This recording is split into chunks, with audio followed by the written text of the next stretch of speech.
Hey everybody, this is Harvey Sluggo Wasserman back with the 123rd Green Grassroots Emergency Election Protection Coalition Zoom call. I get to say that faster every week. It's February 24th. We have a full boat as always.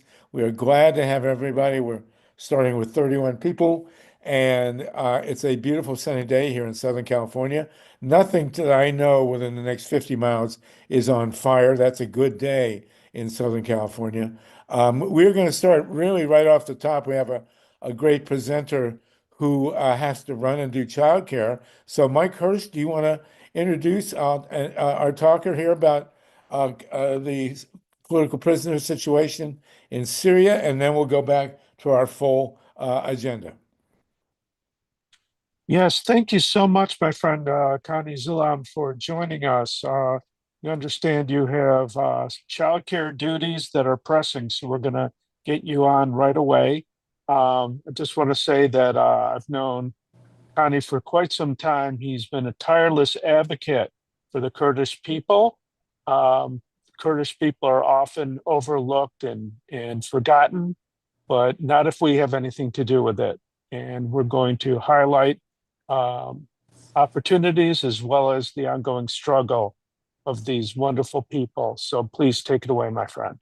And it's for those of you listening, it's KANI XULAM, and you're wearing a sweatshirt from the UC Santa Barbara. You've got 5 minutes, and please lead us off, and then we'll go into our deeper agenda. But it's great to have you with us. Thank you.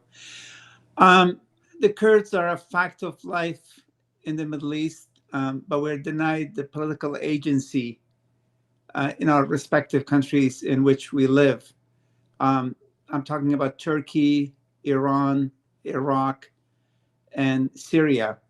The latter two countries came into existence after the First World War by France and Great Britain, and they had a conference in Lausanne in Switzerland in 1923, 101 year ago, and they sanctioned their division of the Middle East by ratifying a treaty called Treaty of Lausanne, and established the state of Syria, established the state of Jordan, the state of Lebanon, and many of the other countries in the Middle East. And the Kurds, as I said, were denied political agency. We were not consulted whether these countries should come into existence or not. For the last 100 years, these countries have unfortunately abused us. In Turkey, our language was banned. In Iraq, Kurds were gassed by Saddam Hussein. In Syria, Kurds were denied basic citizenship rights. And in Iran, Kurds are Sunni, but there's a Shiite theocracy in Tehran. So the situation remains untenable. In Syria, in the last 14 years, the country has gone through a civil war. The Kurds in the northeast were left alone by first the dictator in Damascus, Bashar al-Assad, and the Kurds kind of established their own institutions, have their own area, and they've been basically free for the last 14 years. Last December, the government in Damascus collapsed. Bashar al-Assad fled to Moscow, and the new government so far hasn't really embraced the Kurds. They are getting a lot of help from Turkey, and Turkey wants to crush the Kurdish experiment in self-rule. I could go on, but if you have questions, we could turn it into a dialogue instead of a monologue. Well, post your connections online, and how many people are there who consider themselves to be Kurdish? That's a very good question. The problem is no one knows the exact number because it's against the law to count the Kurds as such. So in Turkey, we estimate about 20 to 25 million Kurds. Wow. We live in the east of the country. we are more rural, and we actually, our families are larger. But you know, for the last 100 years, for example, our language has been banned. We By cannot. whom? Who bans your language? The government in Ankara, in Turkey, Turkey. the Ataturk initially banned it. The new government that's in power, the Islamist government of Erdogan, has allowed for people to speak in the street. But when we apply for a permission to open a preschool, to open a kindergarten, the doors are shut to our face. That's illegal. We're not allowed to cultivate our language. We're not allowed to cultivate our culture. And we are forced to submit to the dominant culture, the Turkish culture inside Turkey. The treatment of the Kurds in Iraq has been different. In Syria has been different. In Iran has been different. But the more than 50% of the Kurds in the world live in Turkey, and the other 50% live in Syria, Iraq, and Iran. Wow, that's amazing. And do you have a website you could refer people to find out more about the Kurdish people? That's a lot of people. You say overall there are 20-some million?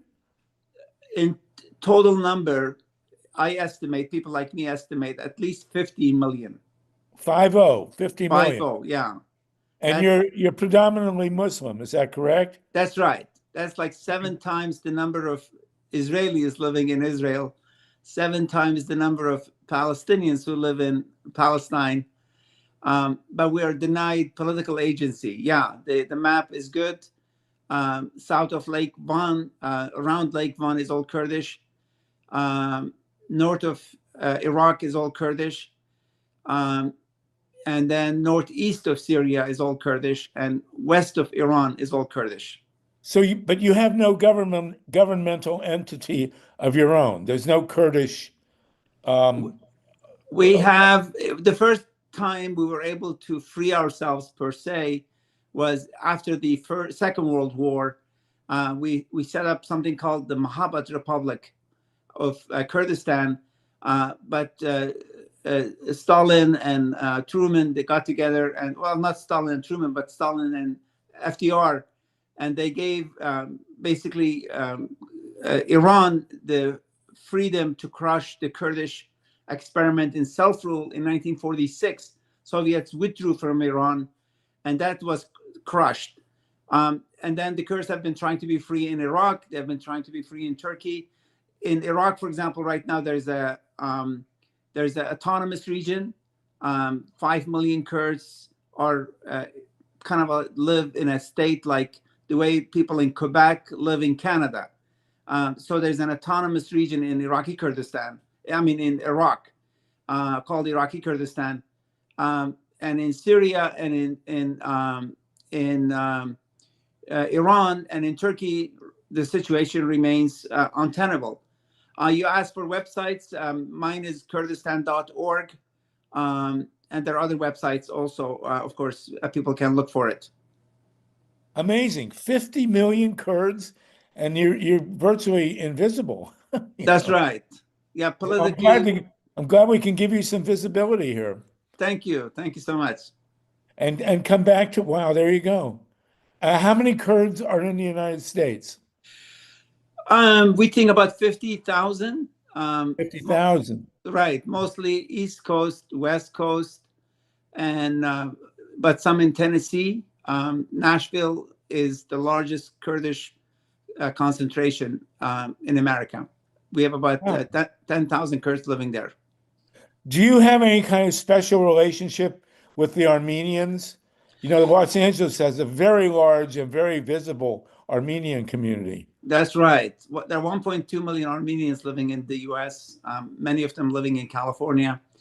You know, Armenians were horribly treated at the end of First World War. 1.5 million of them were massacred by the Ottomans. Some Kurds, unfortunately, helped the Turks the way some Ukrainians helped the Nazis to kill the Jews. Some Kurds helped the Turks to kill the Armenians. But many Kurds, you know, were forced into that position. And right now, the relationship between Armenians and the Kurds is good. Some Kurdish leaders have actually apologized for what happened in those dark days, dark years, from 1894 to 1924. For 30 years, the Armenians were targeted by the Ottoman Empire. Wow, what an incredible story. Does anyone else have questions? We'll have you back because, 50 million people, that's a lot of people that don't get any attention at all. And you are being oppressed. Does anyone else want to ask Connie a question here?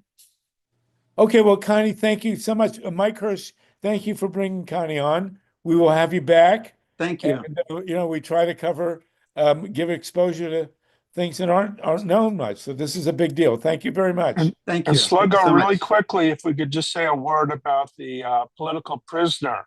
Yes, that, please. Yeah, Connie, if you would. In Turkey, there was an armed struggle led by Abdullah Öcalan, the head of PKK, Kurdistan Workers' Party. In 1999, he was captured in Nairobi, Kenya, with the help of CIA and Mossad, and handed to the Turks. And he's been in jail for the last 26 years. Oh, And Turkish government has tried to deny him access to lawyers, to his loved ones. For 43 months, he was incommunicado. He was not allowed to communicate with anybody. But finally, when things are changing in the Middle East, the government of Turkey kind of has said he may be allowed to have a video address to the Kurds inside Turkey.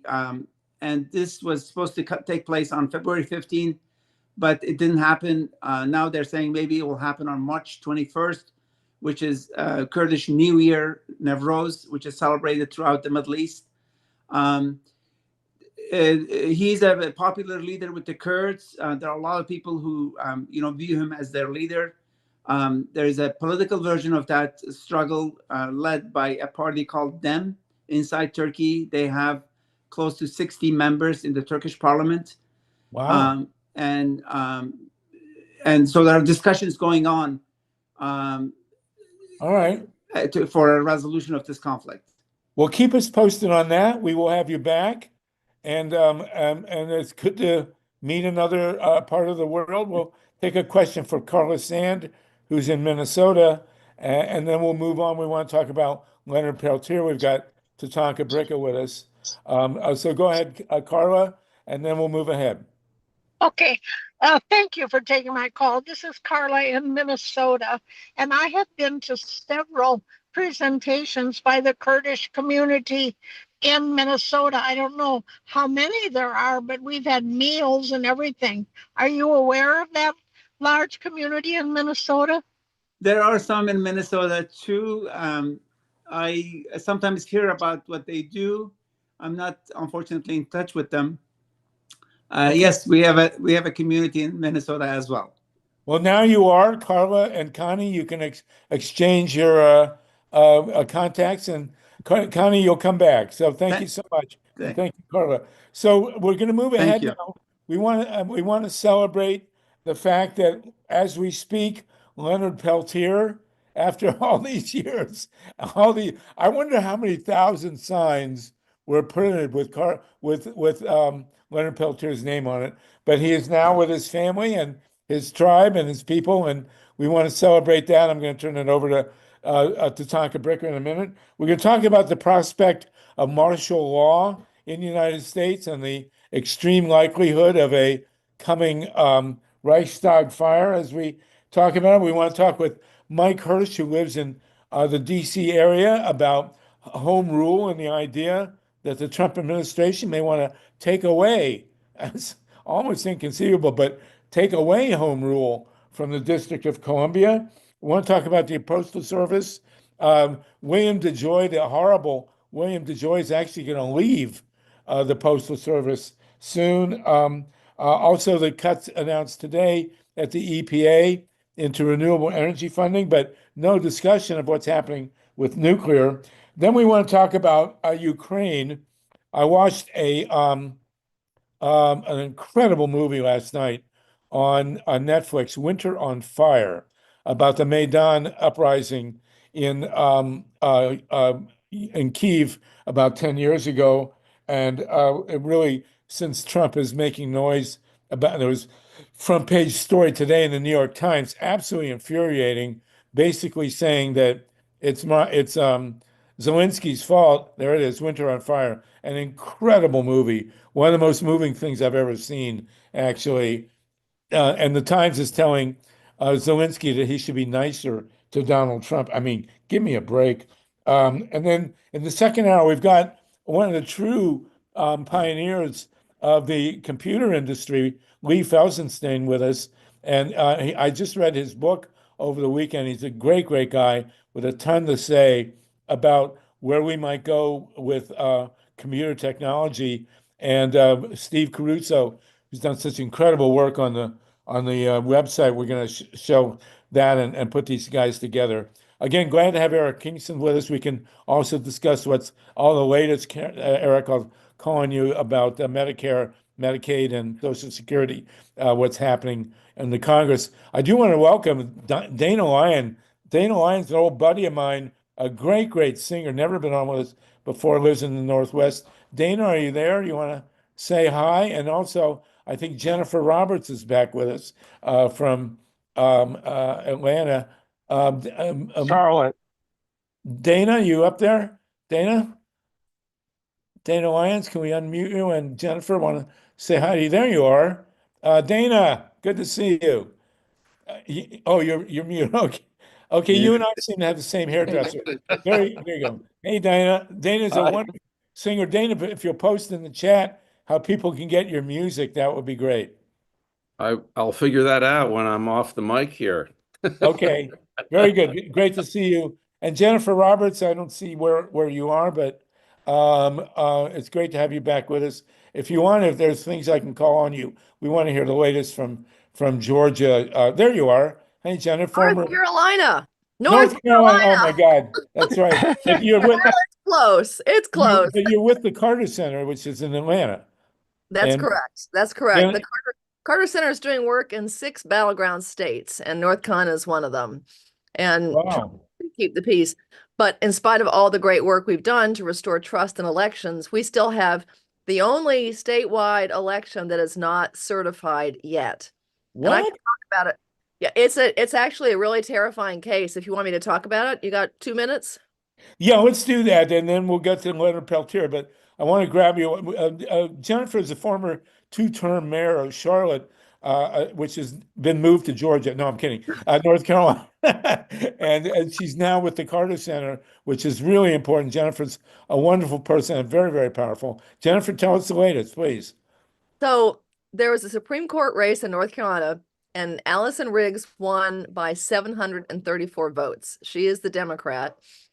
She's being challenged by Justice Griffin. But the way he's doing Aptly it, named. yeah, Griffin, yes. They had 3 recounts. She got actually more votes in one of the recounts. So now he's trying a new technique, and that is to disqualify registered voters because of a clerical error in their registration. So because the form did not include either their social security number or their driver's license number, he's saying 60,000 voters should be disqualified after the fact because of an error, an administrative error on behalf of the Board of Elections in their registration. Now, the problem there is that this is a test case. And what they're trying to do is see if they can disqualify voters after the fact, which means if this succeeds, because we have a 5-2 North Carolina Supreme Court, it's going to end up in federal court as well. But again, we can't rely on that Supreme Court. If it succeeds, this means that they can challenge elections after the fact for clerical errors that were no fault of the voters. And believe me, they'll figure out ways to do it in other states. Other states are watching this very closely. So this is something that election integrity folks around the country are watching to see if democracy stands up, because it will be the first time that voters have been disqualified after the fact, having done everything right. And by the way, these voters, the 60,000 of them, include military and overseas voters. The military are hopping mad. And they voted, many of them have voted like 3 or 4 times in past years with no problem. So there's no logic to it, but there is a technicality that if you are a partisan judge and you want it to swing a certain way, they might actually support. Oh my God. Now, Jennifer, being in North Carolina and working in Georgia, have you seen and can you comment on Greg Palast's film, Vigilantes Inc., which I have okay. not seen it. Well, No. I'm going to give you an assignment to see the movie. Now, Okay. Greg's contention, which he has made vehemently on this gathering, is that the Republicans, the Trump people, disqualified more than 10 million voters Well, and clearly voter swung the suppression election. works. I think that's, yep. Is that, in your world, a credible assertion? I don't know about that number, but I do know that voter suppression works, and that in the 2024 election, turnout in North Carolina, even though we're a battleground and every campaign known to man came to our state and had rallies, etc., our turnout was lower than 2020. I don't believe that. Do you? I voter suppression. I think that a lot of people were confused. People didn't, there were a lot of back and forth with legislation, with lawsuits, and people didn't show up. Well, we have two major assertions about, and since you're with the Carter Center and you're so great at what you do, the two major assertions about the 24 election that we're hearing from the election protection movement is number one, that the gargantuan disqualification of registered legitimate voters did and was more than enough to swing the election, and number two, that and there's the great Steve Caruso putting this up here. This is Greg Palast's work. I'm sure you're familiar with Greg. Yep. And number two, that there were computer shenanigans that went on, which also lowered the Democratic vote. Have you seen much of this across your desk at the Carter Center? Well, I can tell you about North Carolina because we studied this election system very closely. There is a paper backup for every electronic tabulation, and the state does a random audit of 2 precincts in every one of our 100 counties, and they all came out fine. So there is not a computer error in North Carolina. I can't speak to other states, but what happened in North Carolina is just because of confusion, changing districts. We had a hurricane, but by the way, the 25 counties that got affected by the hurricane were mostly red counties, and their turnout was actually higher than the state average. They bent over backwards to make sure they could vote. But overall, especially in Black and brown communities, the votes were lower than 2020. That makes no sense to me. I mean, we heard of lines all around the block, and I cannot believe that and we're nonpartisan here, but I cannot believe the Democratic turnout was lower in 24 than it was in 20. We're going to take some time. I have to get to the bottom of this. So, Jennifer, you have an assignment to see Greg Palast's Okay. Vigilantes Inc., and we will have you back. We've missed you. Okay. And I've I'm been sure. busy. Okay. Well, thank you so much. It's always great to see you, Jennifer. We have 69 people with us, and we're going to go to TATANKA BRICCA now. We want to continue to celebrate the freedom of Leonard Peltier. I saw a 1-minute clip of him. I'm just a year younger than Leonard. He's 80. I'll be celebrating my birthday, my 80th birthday on New Year's Eve. But Tatanka, you're in touch with the indigenous community. What can you tell us about Leonard? We're trying to get him to join us at some point. What can you tell us about Leonard's newfound freedom? Well, I think quoting the tribal chair at Turtle Mountain Band of Chippewa, Jamie Azur, said upon his release, all around the world, Leonard Peltier's name will be remembered as a warrior who outlasted one of the strongest governments in the world and came out victorious.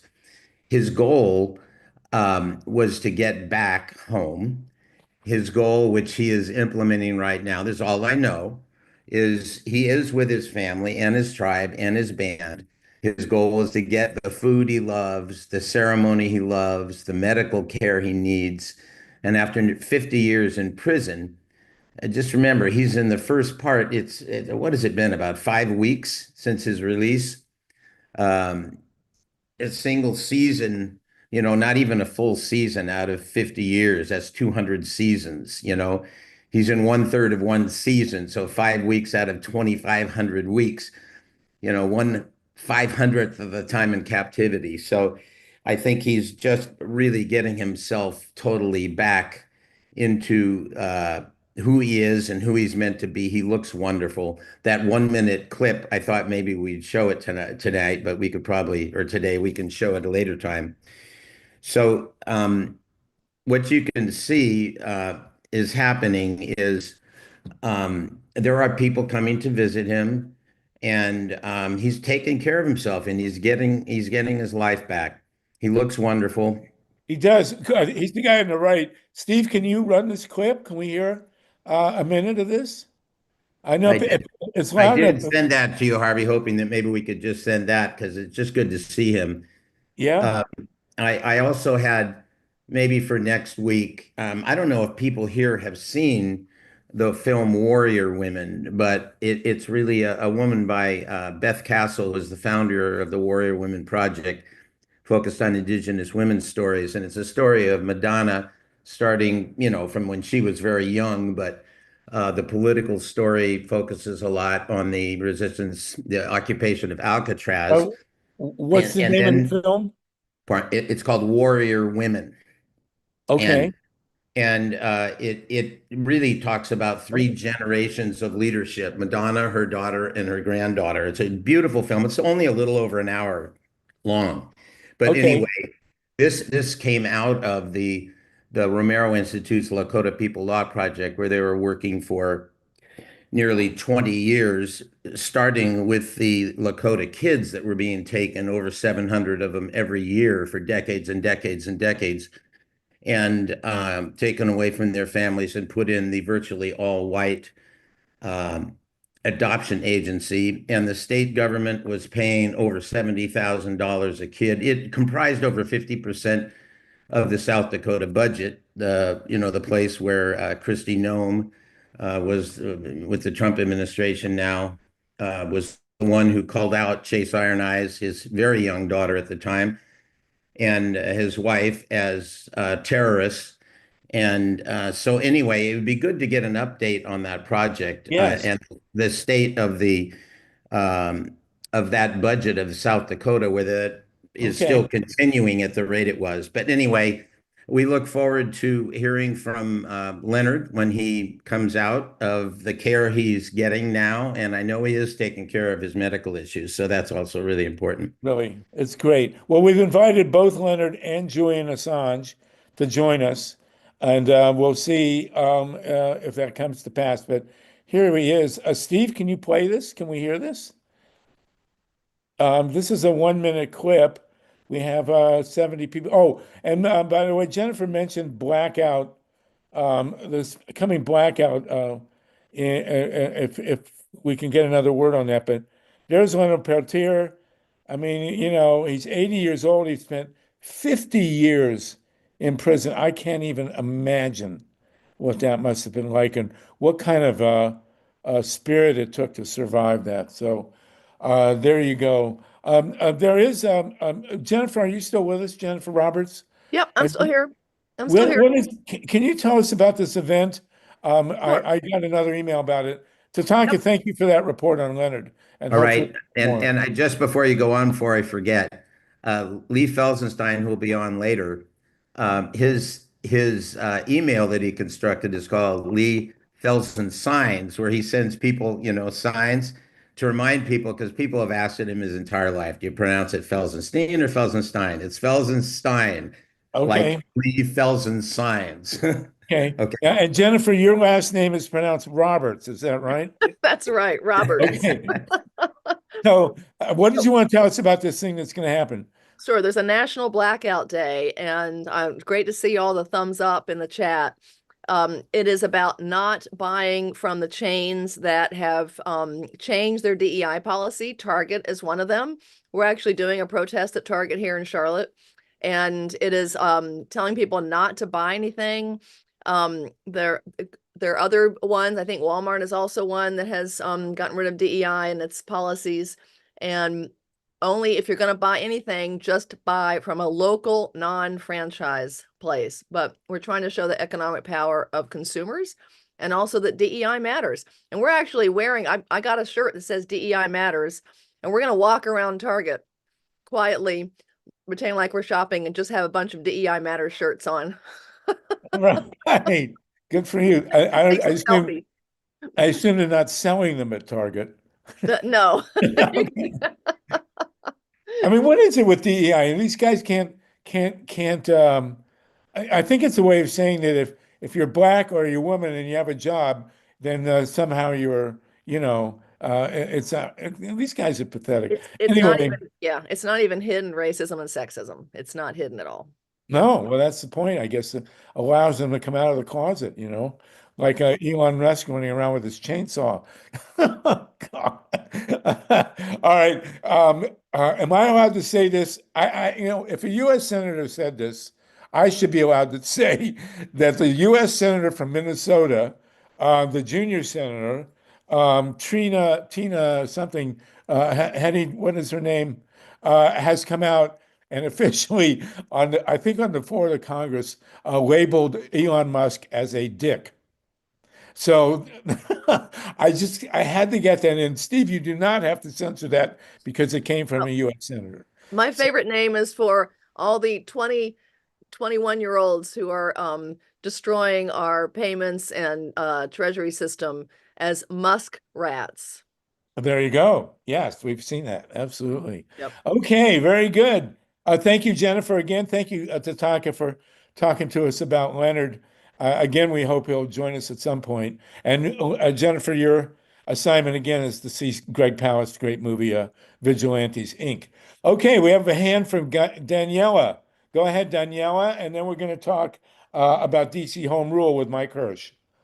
Okay, can you hear me? We can, yes. Yes, just quickly. I don't know if you all heard about the video, an AI video of Trump kissing Musk's feet, played all over the Congress for 5 full minutes today. That's one thing. And just quickly, I want to say that the nationwide boycott of all those big corporate stores like Amazon and Target is happening this Friday. It's nationwide. It's the first of many boycotts.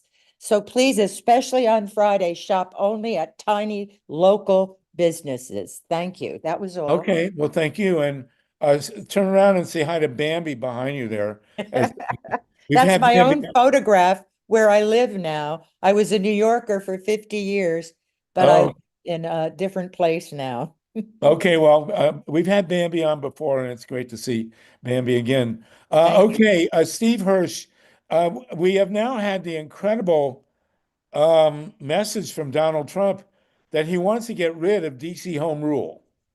And you live right outside DC in Maryland. My sister lives in DC and she's terrified. Can you tell us what this is about and how serious it might be? Yeah, absolutely. Thank you so much, Sluggo. Let me first drop into the chat the website for DC statehood, which is statehood.dc.gov. And that begins to explain why Trump is having a vendetta against DC. And from the website, residents of Washington, D.C. have been subjected to systemic inequality and denied full rights of citizenship for more than 200 years. That includes the not having voting representation in Congress. A lot of people in DC have license plates that say no taxation without representation. That kind of rings a bell. DC is the only political and geographic entity within the United States of America whose citizens bear the responsibility of citizenship, including taxation and selective service registration. Hopefully it'll just remain registration call-up. but DC residents do not have the full rights and privileges of citizenship. Washington's residents pay more taxes than residents in 19 states, yet they have no votes in Congress. And It's outrageous. and even under so-called home rule, which again is a kind of colonization status, the Congress has a committee that can throw out laws that are passed by the DC Council and signed into law by the mayor in the interests of the DC residents. So you have, when the Democrats are in office, that's usually not a big deal.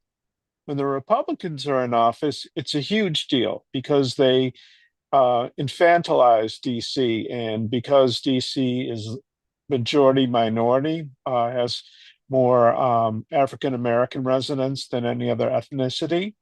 All the all the racism, shall we say, I'm just going to come out and say it, all the racism is on display, the way they treat DC. And DC has more residents than many states. Right, more And than yet, 700,000, right? You're over yes, 700,000. That's that's right. definitely bigger than Vermont. I think it's bigger than North Dakota. Wyoming, Alaska. Really? Okay. Yeah, no, there's a bunch of states. Of course, And of course, the problem with DC is it's all DEI, right? yeah, must be the way these clowns look at things. And it's horrendous because Ronald Reagan used to make these rhetorical flourishes about running against DC and how the most frightening sentence in the English language is "I'm here from the government and I'm here to help you" or something words to that effect. But ever since the Trump-led riots or insurrection attempt at the Capitol, Trump is headed out for DC. And according to the website, DC has a population larger than Vermont and Wyoming. So if they're big enough to be states, DC is large enough to be a state. So DC does have a senator, and we've had him on before. We'll have him back, Mr. Brown, Mhm. or Senator Brown, and Yes, and I gotta say, it's infuriating. Barack Obama had the chance yes, to he give did. DC statehood. He Yep, had more than enough votes in the Congress for at least a year or two, and did not do it. And it's infuriating. I mean, think of, and the whole balance of the federal government would be different if DC had two senators, because the balance of power in the Senate would be very different right now. that's right. And he has no excuse. Absolutely None. should have had statehood. So just infuriating. Dave, Michael, will have Senator Brown on in the near future, and we'll discuss this. And Trump had the chutzpah to even say that he was a good friend of the mayor, Muriel Bowser, and didn't mean to be putting her down, which of course he did mean to put her down. Mm. But here we are. So let's talk As about this Stephen more. Spitz put into the chat, that this is a shadow senator. It's not a real senator, and it's Well, certainly not. He disagrees. The Senator Brown Oh, disagrees. he doesn't like the term. He doesn't like the Right. term shadow senator. I referred to him when he was on. I referred to him as a shadow senator, and he said, "No. I'm a real senator. I'm not a shadow." So, Well, he was duly elected to represent DC, and they deserve two senators. absolutely, it's outrageous. And think the balance of power in the U.S. Senate, as I say, would be very different right now if DC had become a state. Same with Puerto Rico. It's Yep. not clear that Puerto Rico would be 100% Democrat, and it's also not clear that there's actually a majority in Puerto Rico. Well, maybe there was a question about how Puerto Rico would vote, but there's no doubt that DC would go 90+% if offered to vote on becoming a state. I mean, that's just clear and simple. So Yeah, there you go. DC might elect two Green senators. We don't know. Right, That would be interesting. And we are nonpartisan on this Zoom. right. So whoever they want to elect, they should be allowed to elect. Regarding Puerto Rico, it seems to be close to one third, one third, one third. Continue the status as is, become independent entirely, or push for statehood. And because there's not a majority for any one of those positions, they're kind of stuck in limbo. And Puerto Rico is unfortunately been devastated by colonial policies where goods shipped to Puerto Rico must first go through a U.S. continental U.S. lower 48 states port, and then the Puerto Ricans have to pay huge shipping charges and essentially Right, right. tariffs. So Yeah, it's it's ridiculous. Well, it's DC has also been devastated, that's right. in many ways by colonial status. All right, That's thank you right. for that. We'll revisit this. We're rushing through here, but a lot to cover. Eric Kingston, you weren't on the docket, but I know that there's been some developments in the Congress in the attack on Medicaid this week. Do you have anything to say about that? I'm catching you unaware, so don't be embarrassed if you don't. As soon as I'm able to click Yeah, there you the go. microphone I'm on. So this is just a continuation of the efforts to destroy as much as they can Social Security, Medicare, and Medicaid. We know that they're very cautious on Social Security in a sense.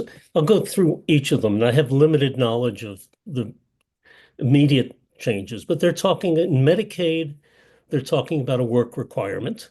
We're going to get those old people out of nursing homes and get them working. Right. There's Old people like me. no reason why grandma shouldn't be out digging ditches, for God's sakes. Yeah, why Be not? good for her. So work requirements, cutting the states that came in under ACA received 90% funding through feds, and they're talking about reducing that to 50%, I think, or 57%, something like that. Obviously, that would cut. I think we've under ACA and all the combinations of insurance, I think we got up to 92% of people being covered. And that's too high, right? We got to get it back down to about 60%, 70%. So Right, so that's cutting Medicaid would really put millions of people without coverage, right? huge. People don't, these three programs are so fundamental. And it's clear, always clear with Social Security, Medicare, and there are some things there I'll mention.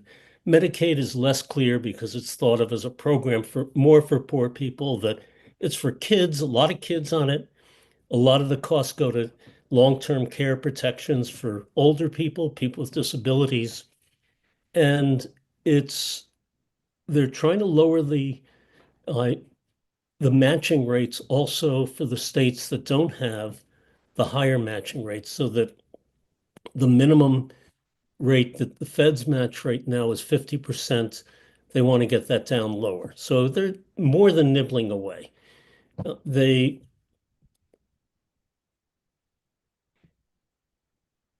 We lost you. They Okay. also have,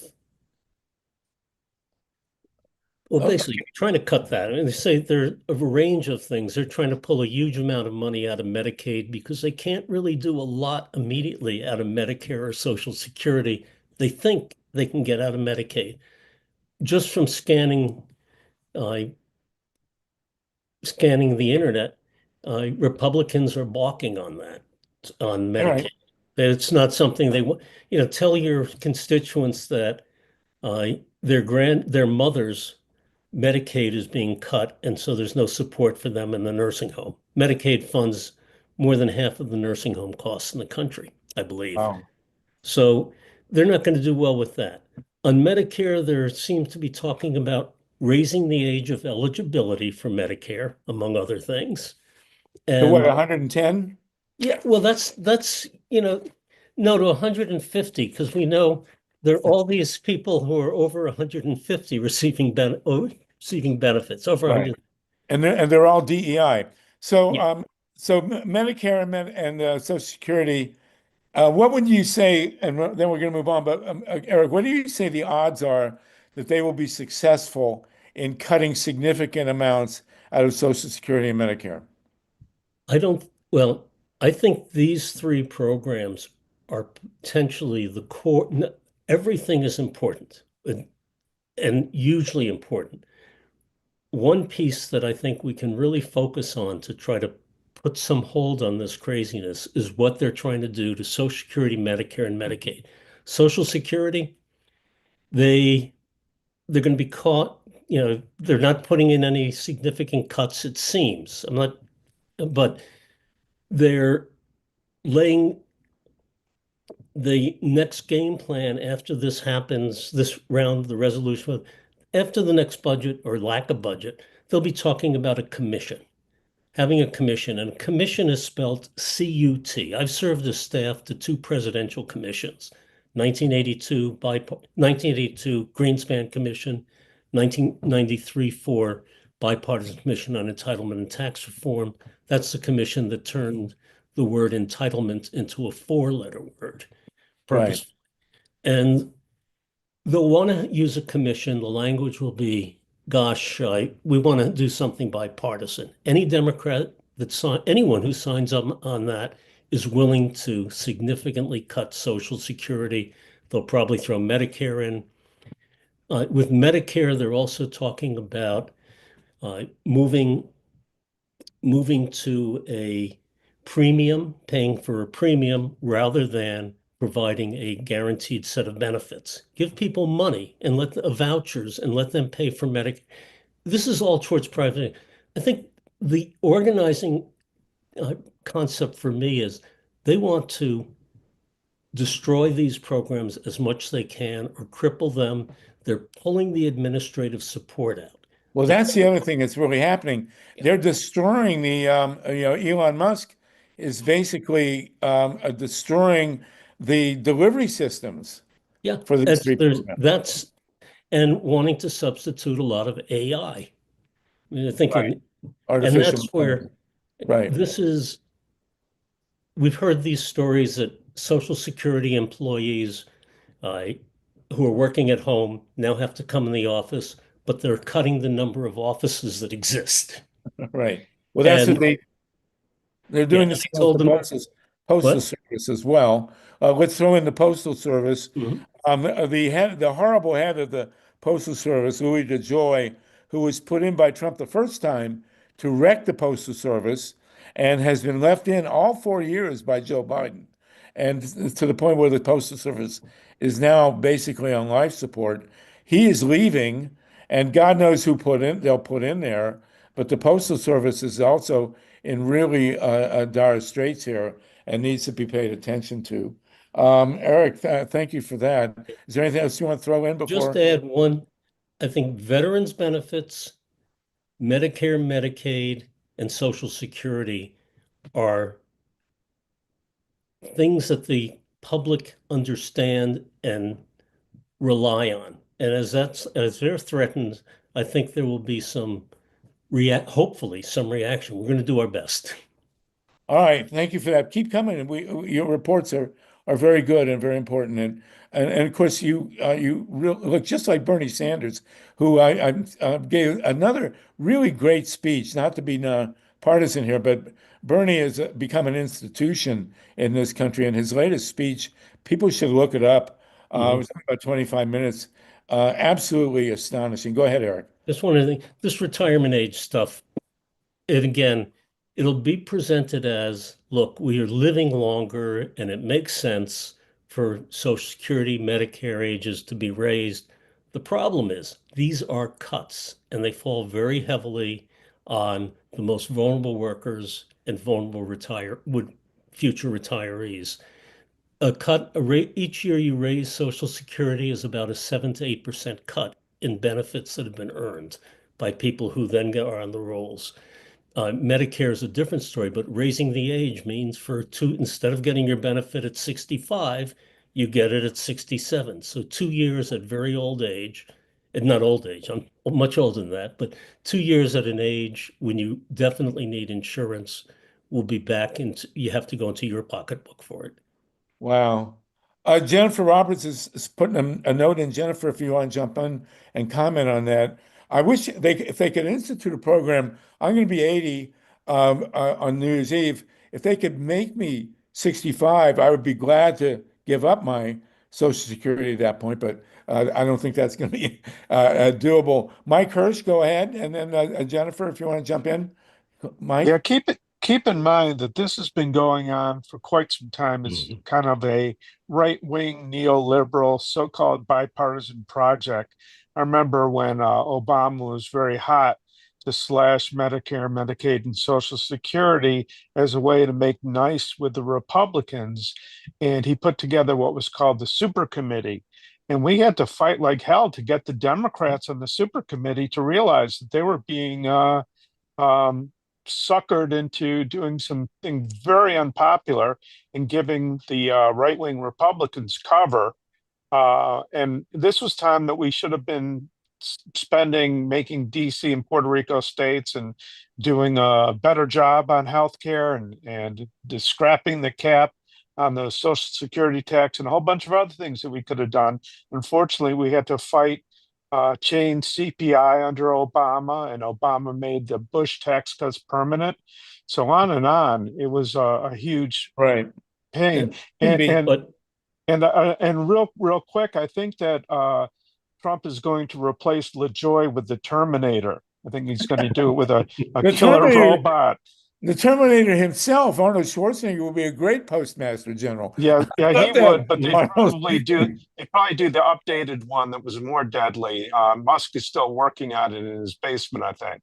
Right. Eric, you want, and then I want to Just comment one thing. on martial Keep in law. mind that these institutions are hugely popular across the political spectrum.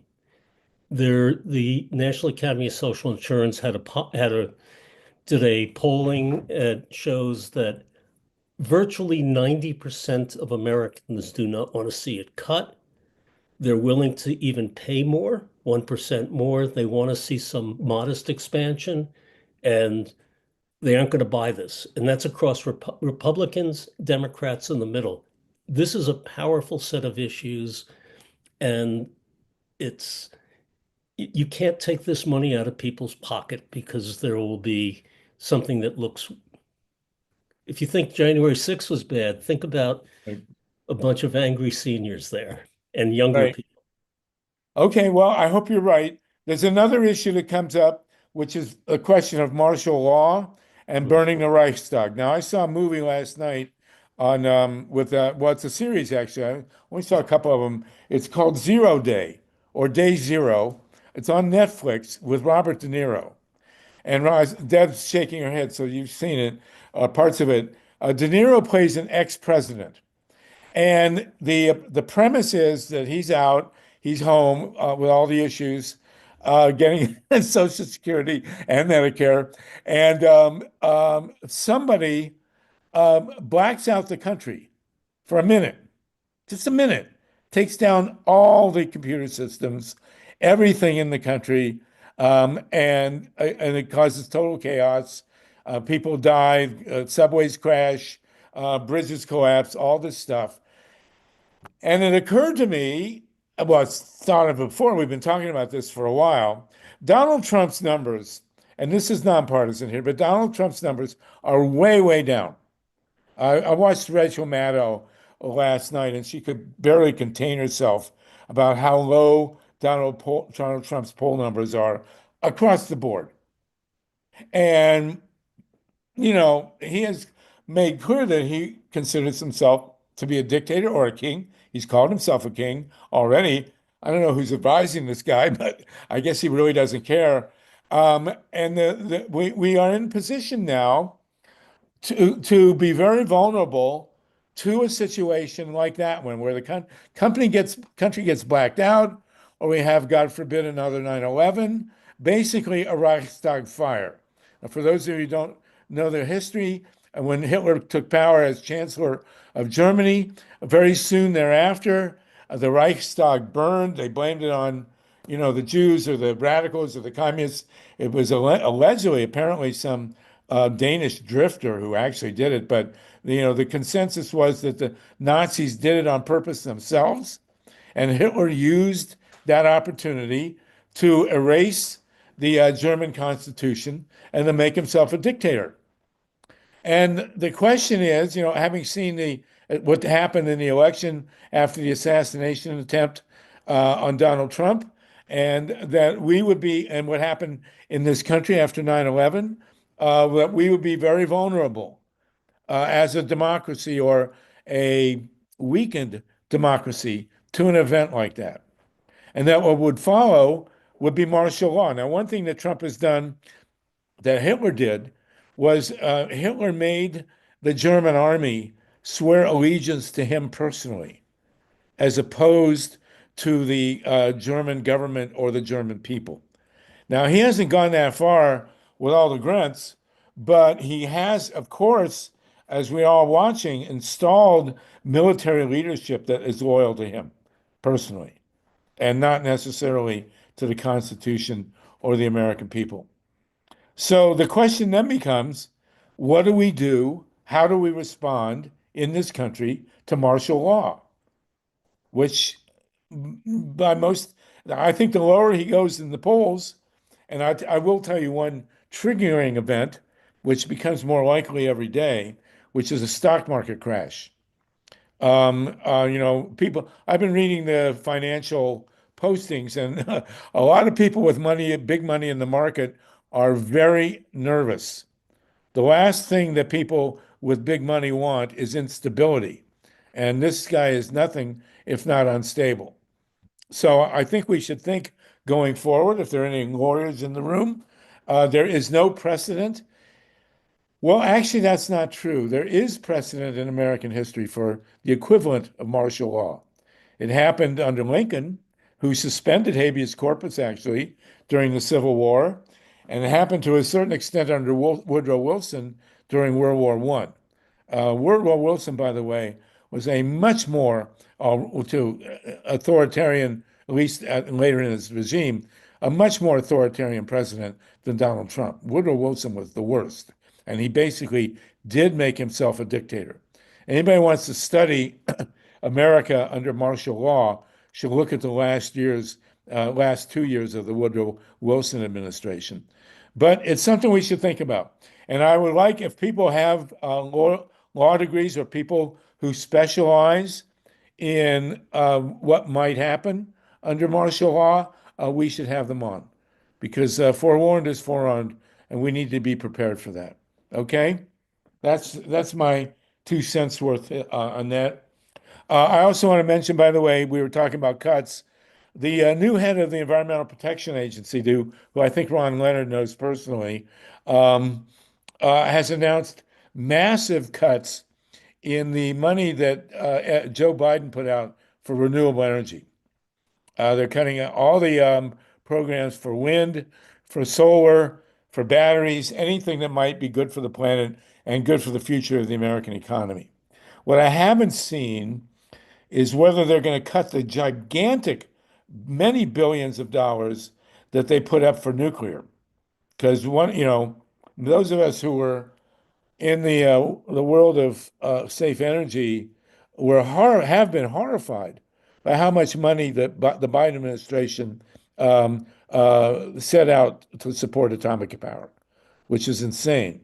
So what we're seeing today in the newspapers, in the reports, is that the EPA chief wants to get rid of all the green energy stuff, but we haven't heard yet what he's going to do with nukes. And that's something we need to ask. Okay, that's it. For anybody else want to chime in before we go to Lee Felsenstein here? Lee is one of the, I read his book last night, and Lee apparently invented the personal computer. We can talk to Lee about that, but we have some really important stuff we want to get into on the computers. Mimi Spreadberry, you're in California. We are 74 people with us as we go in to our second hour. We are the gathering in America with the longest attention span. Go ahead, Mimi.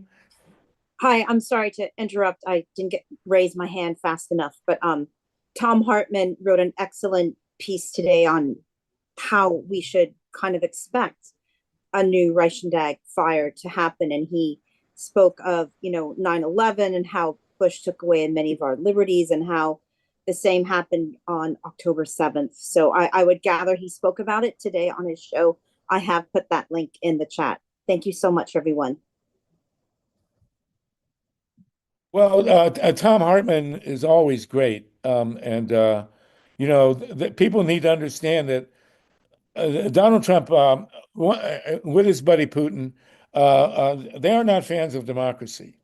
And this idea that we could wind up with a national crisis, and it's really worth watching day zero or zero day, I can't remember which it is. It's on Netflix if you can get it. Robert De Niro is always great. In this film, he is not an Italian mobster, by the way. But we can expect, some kind of national trauma that would be usable by Team Trump to wipe out our civil liberties and to impose martial law. I think that we, would be foolish not to consider the possibility and or the likelihood. And Trump has actually very publicly admired both Putin and Xi of China when they made themselves presidents for life. And this is something that Trump clearly wants to do for himself. And so we'll see. So let's get prepared for that, and let's have some future sessions on that. Please be prepared. I do want to very quickly, on a personal note, extend our hopes and prayers as they were for the Pope. As popes go, this guy is actually quite extraordinary.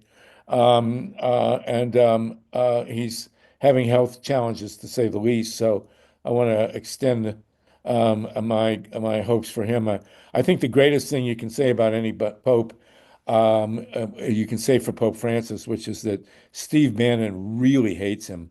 So that's about as high an endorsement as we can get. Nicole Long, and then we'll go start to talk with Lee Felsenstein. I want to have TATANKA BRICCA introduce him. But Nicole, go ahead. Let's see here.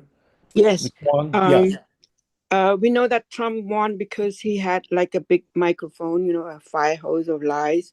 So the Democrats were thinking about having somebody, counter him. They were thinking about having Pete Buttigieg. But I think we should do more than that. Like they're lying every day about how much Doge is cutting. Like they're saying like 50 billion when in fact it's like 50 million or something. So somebody on the Democrat side should have like a running balance. Right. 4 columns. How much is their budget, and we have to make sure that people know that they want to cut all the Social Security and all that to make room for their tax cuts. Hundreds of billions a year for the rich, and then the next column is how much are they really cutting, with Doge, and how much pork they're giving back to Tesla and to Trump. With his travel, he's spending like 40 million already, just 2 months into his presidency. With his travels to different arena and things like that. And then the other one, I forgot what the 4th column is, but we have to have something like that, just like we did with the fact check, that had 40,000 lies that Trump did in the first year, presidency. Thank you for that, Nicole. Of course, we have out there as a spokesperson who's been consistent, for decades is Bernie Sanders. They don't seem to count him. The New York Times is in the process of anointing a senator from Connecticut named Chris Murphy, who's been pretty outspoken. But clearly, the Democratic Party needs to have a strong spokesperson out there to counter what's been going on. But so far, we don't see it. Bernie seems to transcend all that, but they don't pay attention to him. But thank you for that, Nicole. Mike, and then Julian, and then we'll go to Lee Felsenstein. Mike Hersh, go ahead, and then Julian. Yeah, I was going to mention Bernie's great speeches as well. And then also, I'd like to ask Nicole, put that information together as you see it. I'm a broken record on this for people who are old enough to know what a record is. But we got to do it ourselves. We can't say the Democrats this, the Democrats that. If they want to do it, they'll do it. I question their commitment and their wisdom sometimes, but let's do it ourselves. We can't be spectators. This is showtime. It's time to get going. So Right. Nicole, you've done a great job even with just 3 columns. That's a Yeah. wonderful Well, we need construction, and start doing it. Maybe people will jump in. well, we need a 5th column, as it were, but that's Yes, really we do. a really And a second obscure party. right. Julian, and then we're going to go to Tonka to introduce Lee Felsenstein. Go ahead, Julian. So I have a few points to make. So going back to what Nicole was talking about, with Elon Musk and just shutting down all these departments, I think a big point to make is that Elon Musk used to be a very big Democrat.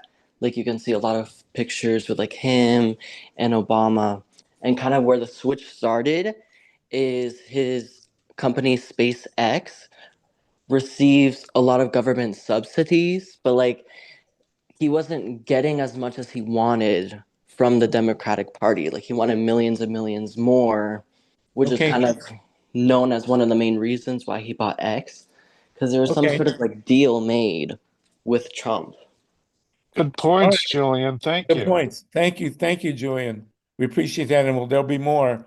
Okay, TATANKA BRICCA.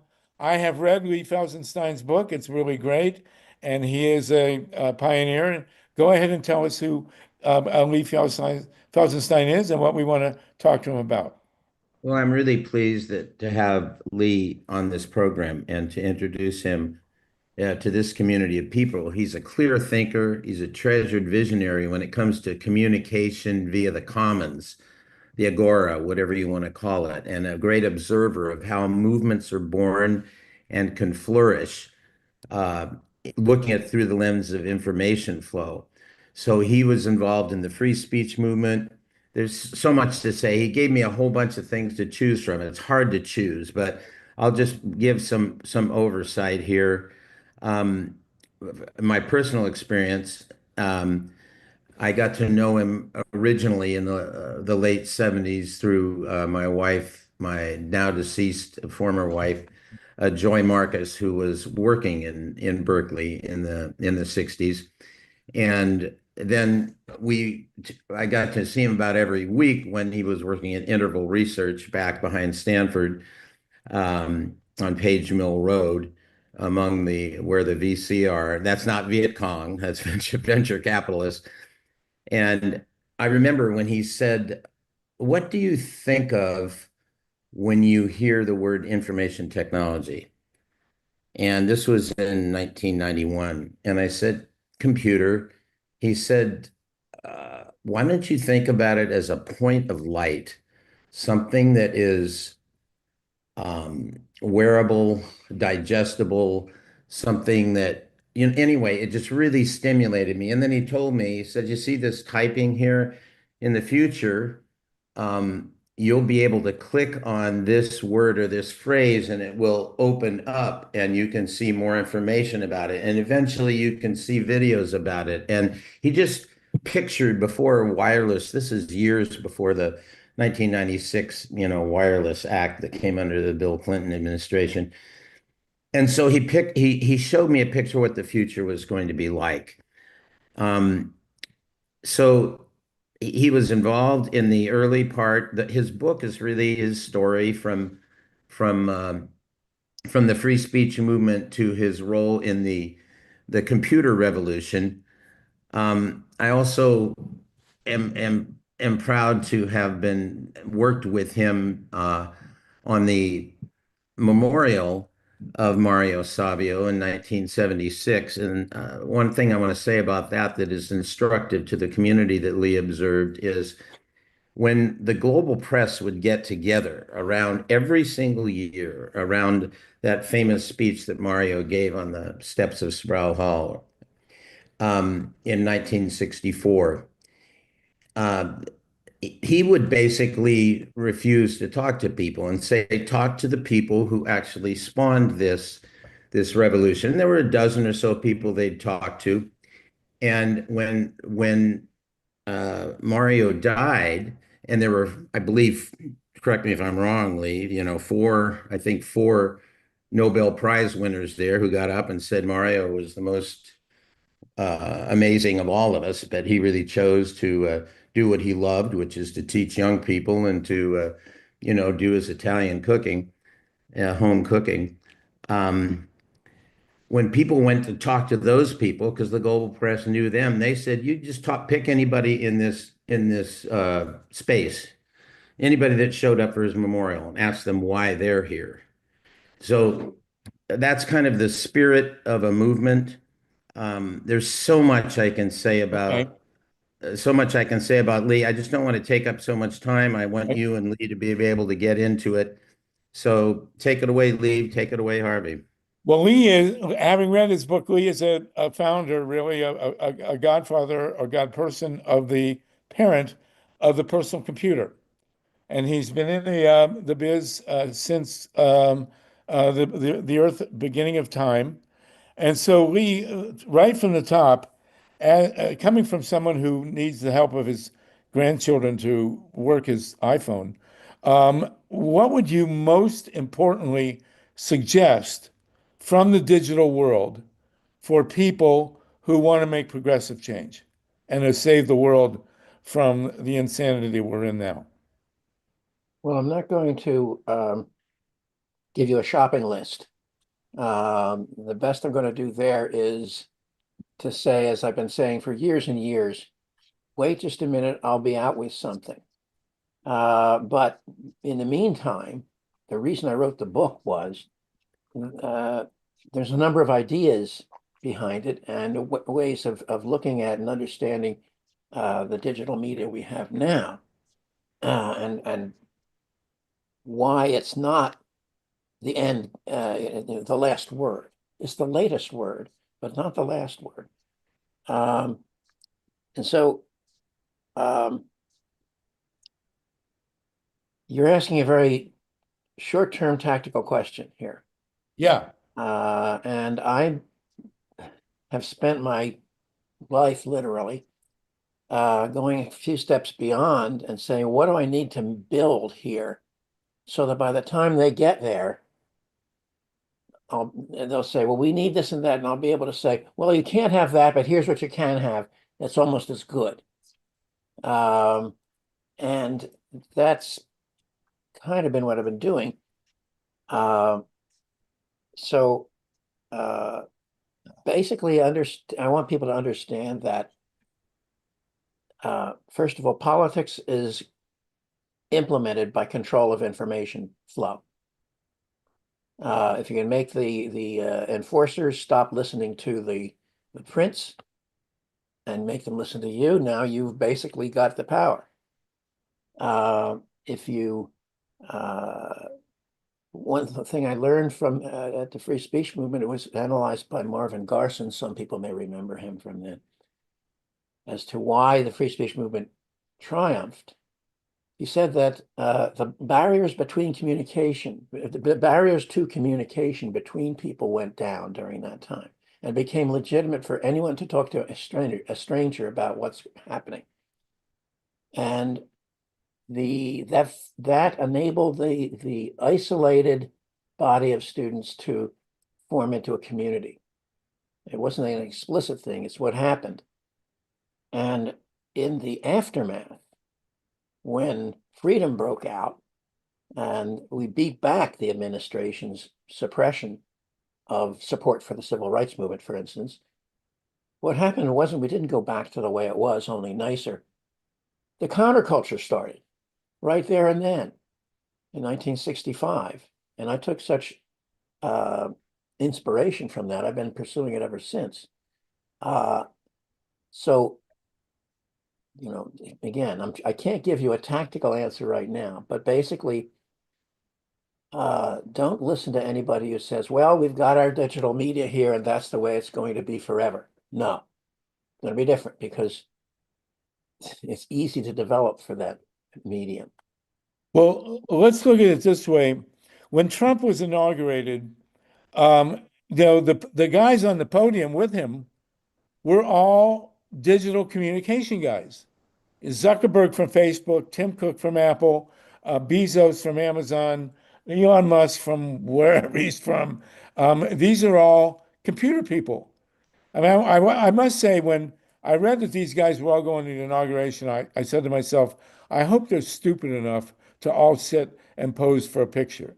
You know, we don't have any pictures of John D. Rockefeller with Andrew Carnegie and J.P. Morgan. They never did that. But these guys all had to get their faces in the global media, but they're all computer world people. What happened here? Okay, let's draw a distinction. They are people who got rich because of computer media, Right. various ways. I dealt with Bill Gates way back at the beginning. And You knew Bill Gates when he was still taking acid. I never knew, well, I didn't know that he took acid. He He seemed claims to he be did. autistic to me. But basically in 1980, I sat across from him and quote negotiated. It was just really agreement on a license for basic. But he was always going to be a tycoon because he was pursuing, he had been raised in a pretty wealthy family. His father was a very influential lawyer, and clearly he wanted to exceed that. Anyway, I shouldn't say psychoanalyze him, but that's what I've read. Everyone else, basically, their drive was to make money. Their drive was for power. That's not everybody in Silicon Valley. That's not me. And there's a whole lot of the people that make them rich are people doing my kind of stuff, designing things. And they are not who you see coming to the top with the money. So the money people, they didn't come in because of the money, except for Elon Musk. He did. They made a lot of money and were successful in organizing people and controlling people so that they kept making money. So don't look at them and say, well, they're all like that. No, they're not. And I'm interested in, certainly as you can tell from how I'm speaking, I want to inspire and explain to the engineers, the coders and so forth, the large mass of people who do the technical work, who do the actual innovation, that they can do it on their own. They can get together and do it. They don't need to be hanging on that nipple. Well, you helped form the Homebrew Club, which is famous justifiably as being sort of a nest where a lot of the real genius that shaped the computer age came out of back in Northern California, back in the day, where you had Wozniak and briefly Steve Jobs and the other people who really made the personal computer happen. Um, uh, uh, can we duplicate that somehow to serve a progressive movement? Absolutely. Um, Again, you'd have to read my book, and you have read my book. Right. But so everybody should read my book. But the Homebrew Club was designed. The meeting process was designed by me out of my experience in social media, which was started in 1973. Note the date. No personal computers, and the club itself was a physical way of getting people to meet each other, to identify who they want to talk to, and then giving them half the meeting to come down and talk with each other. That process is one that can be implemented on a daily basis. It's one of those things we need to have as an ongoing process available on our phones and things like that. So that's what's impelling me, and we can do it. And I am doing it. So, you don't want me to start reading my specification notes here. That would drive everybody away. But the right people need to read them and so forth. Well, let me call. Oh, sorry, go ahead. Well, yeah. Tatanka wanted to jump in. Then I want to have Steve Caruso, our great engineer, show us the page that we've just developed for the Environmental Broadcast Network, and let me see what you think of it. Go ahead, Tatanka. Well, yeah, Harvey, you anticipated what I wanted to do. I wanted Lee just to mention what community memory is and how that started, and then some of the protocols that, from what you observed happening at the homebrew, that you made possible. Like people would leave but come back with information that nobody had any. You were working on something greater than all the individuals there. And so the implications of that, over those 2 years of time, after which, I don't know, 17 to 27 Silicon Valley corporations came out of it. But those observations that you made and that made part of the process rules of how people operated. Okay, well, community memory has been my passion ever since I helped create it in 1972 and 3. It was basically a bulletin board system that people could walk up to and use on terminals because there weren't personal computers. And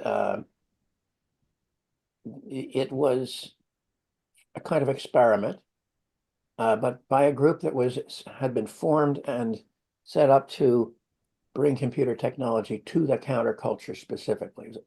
Most of the programmers were draft evaders who had been, had to have a job in a nonprofit, which we were. Anyway, we thought there would be a relatively limited set of categories because people got to choose their own categories. That's really the important, sort of the revolutionary part of it. You got to make up a word and stick it on there as a category, and it was just as valid as anything that we would have defined in advance. It took off. It was very popular, and I say that we opened the door to cyberspace and proved that it was hospitable territory. And went through 3 generations. There was a gap there, and to 1992. And I'm working on the 4th generation now. That's if I'm going to do something with my life, and I may have 10 years ahead, I don't know. That's what I want to do. I'm going to do it. Now, community memory, therefore, showed that you needed to exchange what I call secondary information. You can separate it. Primary information is what I'm saying right now. Secondary information is how I got here, how you got here to listen to it. And when we started community memory, we knew that we couldn't put all the primary information through the computer. You wouldn't be able to do that. Still can't. But we could put secondary information through and then use the media such as telephone, postal, simply travel to meet people firsthand. That's the non-hierarchical medium that exists. I worked in the underground press, spent years in there, and I finally concluded it's the structure of that medium, the print medium, that was the problem. And after a few years on the job and being introduced to computers and networks, I realized it's a computer network that we need. That was 1970, and there weren't, again, I remember sitting up and saying, well, where am I going to get a computer? But a year later, I was with a group that did have one. Okay, wow. So the important thing is to be able to facilitate lateral communication without hierarchical control. That's a great phrase. That's a great phrase. Lateral communication without hierarchical control. Right. And that's what's so terrifying of these guys, Musk and controlling Twitter and Zuckerberg at Facebook and Gates and these other guys. They control communication. And my way of flattening them is to make them obsolete. How? By creating something that everybody uses and draws them away from their pretty inferior technology. the metaphor of what we're using in most online communication is the papyrus scroll. You're scrolling on the screen. Okay, you're rolling a piece of paper and you see something. You say, oh, I'd like to make a connection with something else. Well, you got to scroll back up, put it away, go somewhere else, pull out another scroll, unscroll it, go to where you are. Okay, that's there. Now, if you want to add a comment saying, see also over here, you can't put it there. You got to go to the bottom of the scroll and put it there. I'm interested in opening the book, in effect, using the book as a metaphor. It turns out books are multidimensional, but I don't want to get into that right now. That's an hour's discussion. Interesting. Okay, so listen, think of this gathering as kind of a home brew here. This is we've been going for 5 years now. And nobody, well, anyway, Steve Caruso, our engineer, to whom we owe the ability to do all this, has devised a page. In a previous gathering, we decided to start an eco broadcast network. Steve, can you show us the page? And what we're trying to do is pull together or give us some kind of communication capability to all of the major, or as many of the major environmental broadcasters as we can. Now there's one of them, Lili Halevi. She's out here in LA. And can you scroll down and let's see? That was a show I did with her. And then we are offering the ability of anybody with a podcast or a broadcast focused on post-nuclear, post-fossil fuel energy production to come to our website and then to make available, well, Steve, to make available the links to there you go, to their shows. So here we have Libby, we have Doug Wood, he's at WBAI, Jack is at KPFK, Alex is freelance, more or less. Steve Starr has Extinction Rebellion. Ursula Rudenberg is the coordinator of the Pacifica radio network, which has 250 affiliates and on area of TATANKA. But we're trying to make it available to everybody who's doing some kind of pod or broadcasting on the environmental issue to be able to be posted here. What do you think? Well, okay. I am centered upon the concept of public space. And what we're seeing here is basically a kind of a conceptual Steve, public leave space. it up. What? Go ahead. Steve, leave it up. Go ahead. Yes, go ahead, Lee. Sorry. Conceptual public space ringed by walls with posters on them, in effect. And they're live posters. You can, go to them and you can post things yourself and read others, and it changes as they go, etc. I'm more interested in the people within the area, forming a commons of information. And every commons needs management. You don't listen to Garrett Hardin's ridiculous tragedy of the commons meme. It's only a tragedy when capitalism invades. So visually, I work with visual metaphors. I'm a little bit autistic myself. And so this open area with these fences or posters all around, great, you need those. But then you need to communicate with each other within the space. And that's a big space, and it extends all globally, but most of the action you need to involve yourself in is local. So the technology I'm trying to push or put together complements what you're doing there. I'm not saying it's a replacement for it. And in neither case does it come all the way to wherever it needs to be. And I don't know where that is. That would be like mind melds or something. I don't know. I don't go that far in my book. Well, okay. That's great. Now we have a hand, and then we have 3 hands already. And then let me call on Steve first, because Steve is our own Bill Gates here. Steve, go ahead. Almost as old.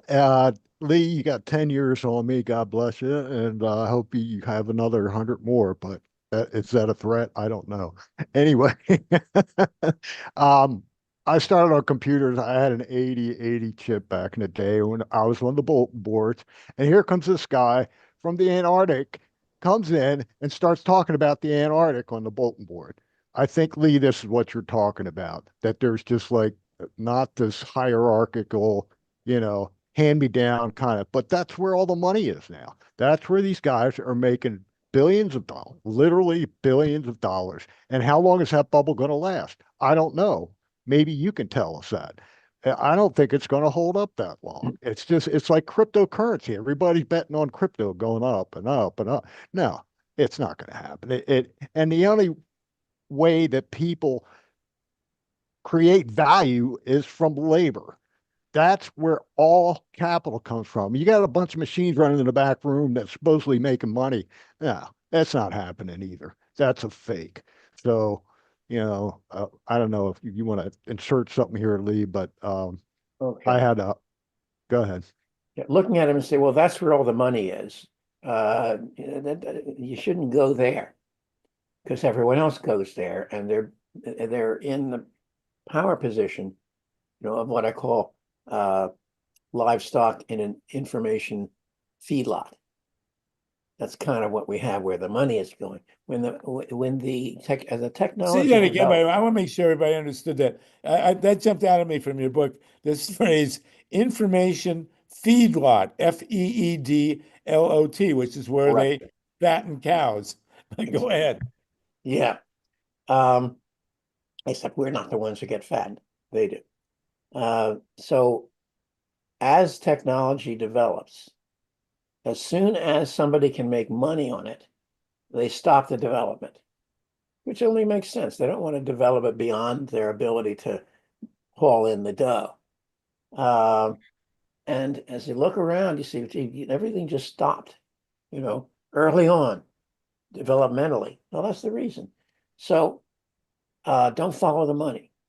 Yeah, understand it, but don't let it drive you any particular way.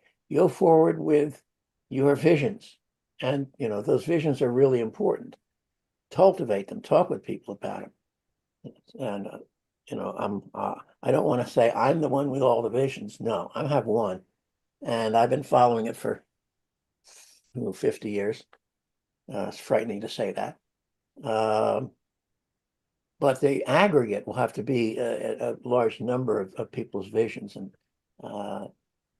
to be able to open the communications, those lateral communications between people is the biggest thing I can do. So, Mila, did you have something? Yes, go ahead. Well, I did want to say, jump in very quickly, and then we'll go to Mila. Mila has the idea, by the way, to have an Earth Day national. Well, I'll let her say it. But you say 50 years. Dating back 50 years is also when we started in 1973 is when we started the No Nukes movement.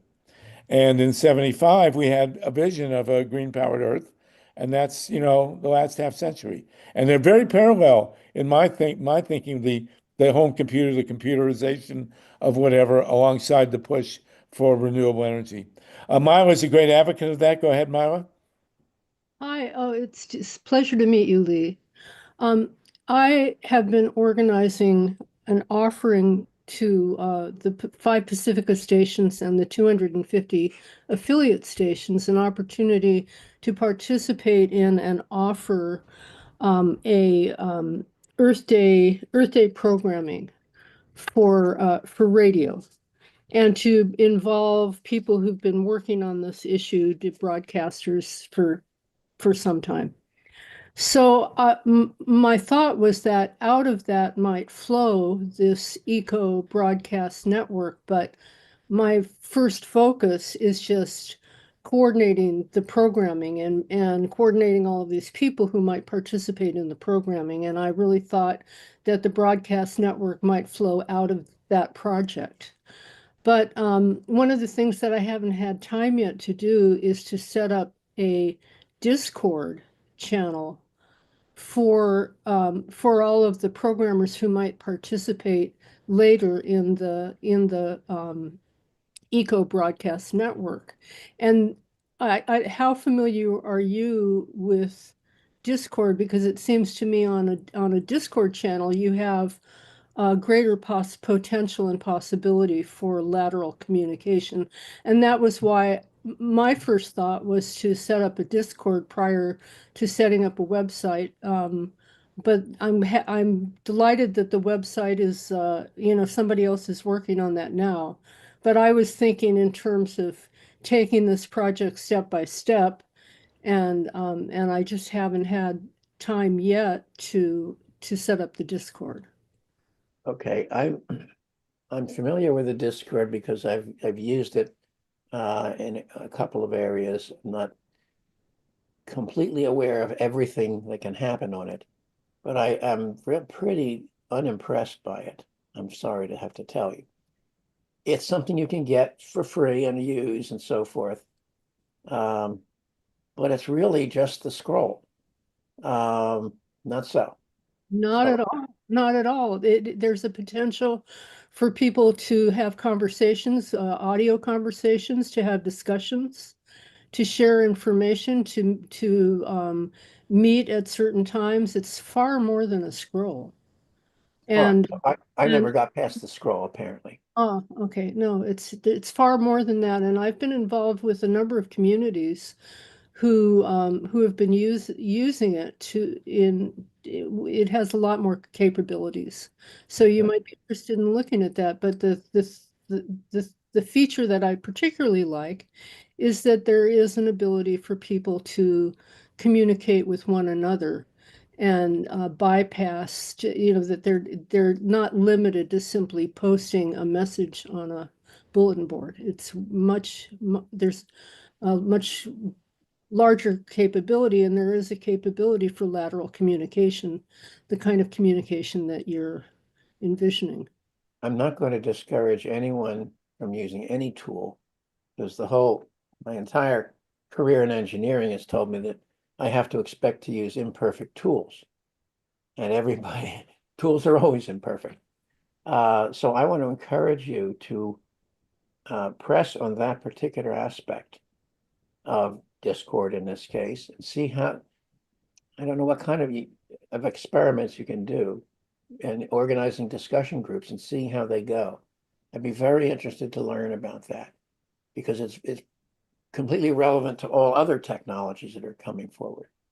So please do try your best with that. Understand that it's usually going to not meet your expectations, but expectations are, wonderful things, and we need them. Yeah, I have to say that I have seen some extraordinary communication and collaboration on various Discords. So it's just a question for me of finding the time to set it up. Yes. Because my hands are full. I have a lot of obligations and not a lot of time. We're all familiar with that. Well, Lee, I'll hook you and Myla up. I'm sure we have a lot to say to each other going forward. Sure. Paul Newman, and then we'll go back to Julian, and then Murtaza. Paul Newman. Paul Lee is in Santa Monica and a solar guy, and but he's not the actor. Well, Lee, it's nice to meet you. I'm curious. The taxpayers paid for DARPA, which is turned into the internet. And I remember when I started out in '95, learning about it and everything. CERN and universities would communicate with it using that system of hypertext markup language at SGM. I think it was called SGML. I don't remember. It's been a while because I moved on to JavaScript. But after that, I stopped back in the teens. But my point is this, it's taxpayer money. And then there are networks that are created that are private, but are using DARPA to communicate with each other. Is that right? Sure. I mean, much of the telephone system is now using the internet. Telephony, right. Yeah. Correct? is yes. using the internet now. We have, internet Wi-Fi phones and everything. Well, it doesn't have to be, the Wi-Fi is at the front end. You know about Right. that. The back end is where the internet is. Both DARPANET and internet are back end to back end communications between computers, big computers. And then we get our access to those computers and we talk through the internet. So that's how it's developed. But I of course, see. I have always, I don't want to say criticized, but I'm going to say I felt been sort of bothered by this whole idea of, I'm going to slip into a Carl Sagan personality here, Sure. the worldwide net. All right, yeah, Juan. worldwide nets are nice, but I'm more interested in local. I'm more interested in the community of people I can see and people I could travel to talk to and so forth. And the viewpoint I developed was like the most important information within a community network was going to be the price of potatoes. And stuff like that, completely irrelevant in the global scheme. I'll put a pin in that one. It's not really true, Right. but in general.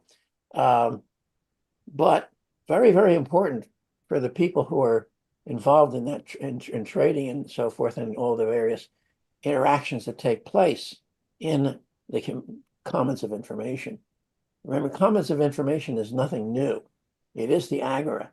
I like to say that civilization developed in the village, but not in the houses. It developed in the space between the houses.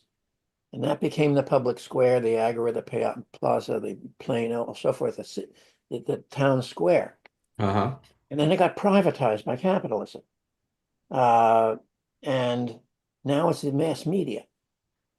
And we're not in control of it. But to Right. go back to being in control of it. That would be nice. And that's my major project. It's one of the few things I can say. The big picture is that. And net neutrality would be part of that. I mean, Well, we we have have it in California, but it's not federal. Well, telephony has net neutrality. Oh, it does. Okay. That's been established since, I don't know, 1912 or something. And you got to have that. You can't have an external power saying, I don't like what you're saying, and I like what he's saying, et cetera, et cetera. And you see what happens when they do have that. The system I'm working on, it's going to use the telephone system. It's going to use mobile phones because they have solved a long list of problems that I knew were going to be there when we finally got there. Well, time went on, we got there, they solved those problems. They're not necessarily the best solutions, but they're solutions. And I shouldn't have to go duplicate that work somehow in the very right way. We'll get there eventually, but not right away. I want to start right away. And again, it'll be, the internet's there, but I'm interested in a system which prices distance.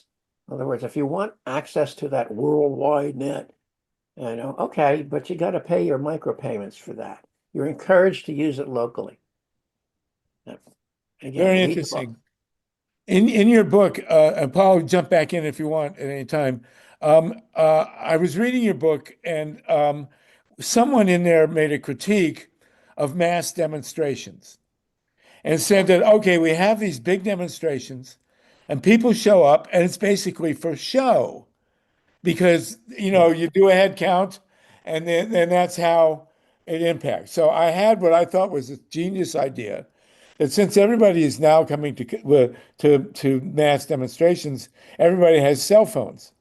So why not have a speaker, an organizer on the stage say, okay, everybody whip out your cell phone and get online and go to this website and register this appointment, this opinion, which we will turn around and send in, all million of you. And at the same time, we'll take your email and you'll all be connected. So I was told earlier in the day that I'm a complete idiot and there have been people that have been doing this for years, which tells you how long it's been since I've been to a public demonstration. But nonetheless, is that actually happening and what do you think?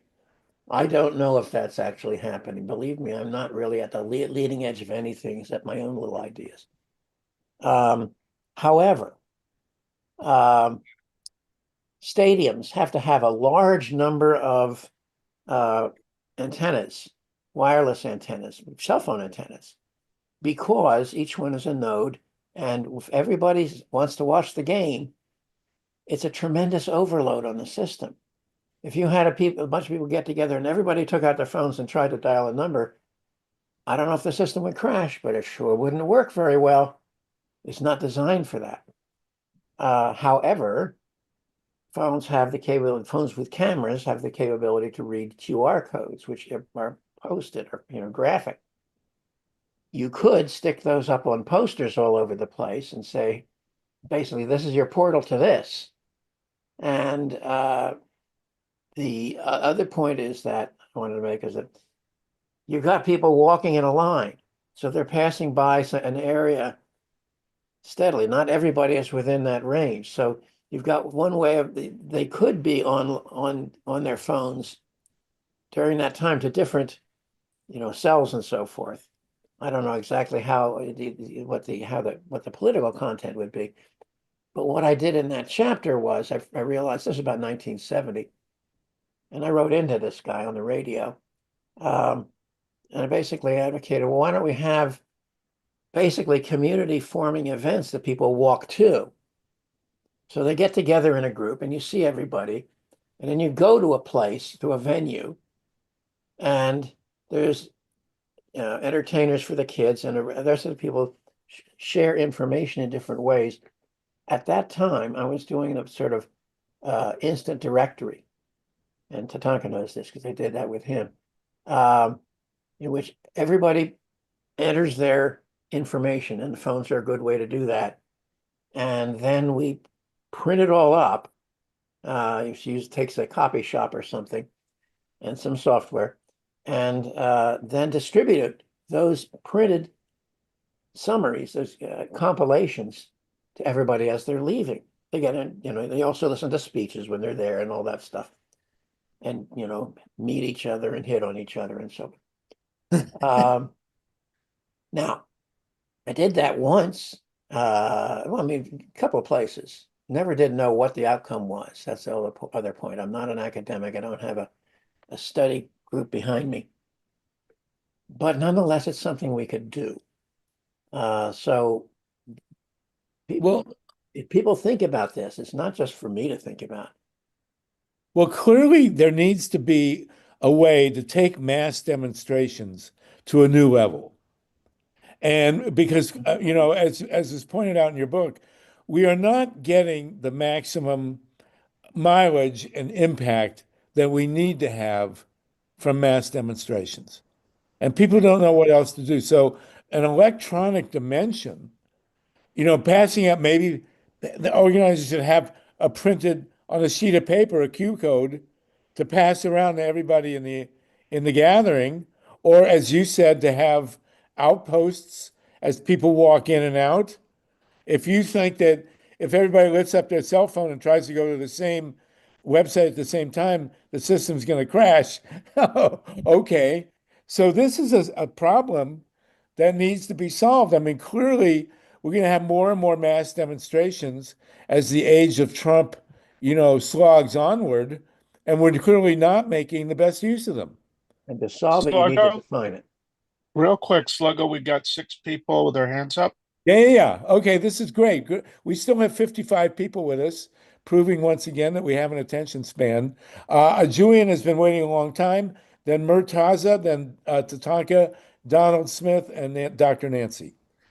Go ahead, Julian, please. Go ahead. Hi. So there's a few points that I want to make. So don't mute me really fast, please. But you gotta be quick. You gotta be quick because there's a lot of people waiting. So go ahead. Okay. So Milo was talking about Discord, but she doesn't have the time to do it. One of my friends knows how to make a Discord channel and knows how, the advanced ways to do it, how to implement a security system with questions. That way we know everyone that we're letting in.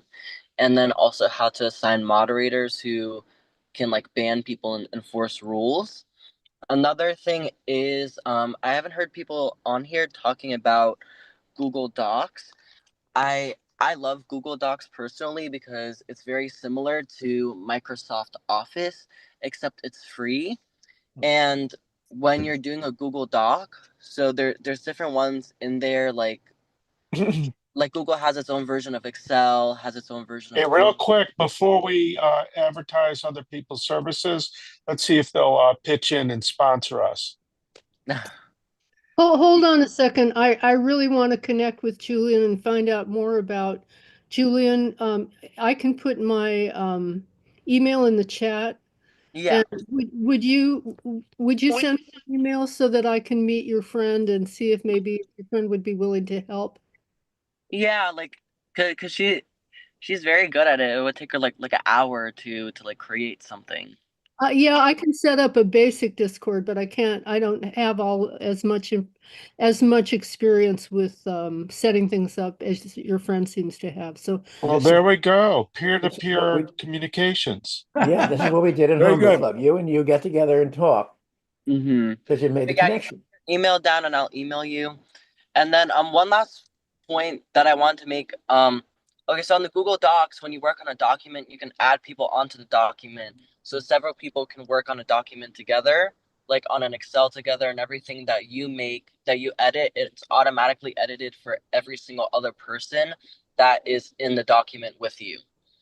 And also, as we're talking about like the big tech bros and how they're controlling the media, I think a really good point to make is right now there's a big trend on TikTok where a lot of people, they find important news articles and they're physically printing them out and putting them in a notebook. That way, in the future, if anything is ever deleted, we have physical documentation in our own homes.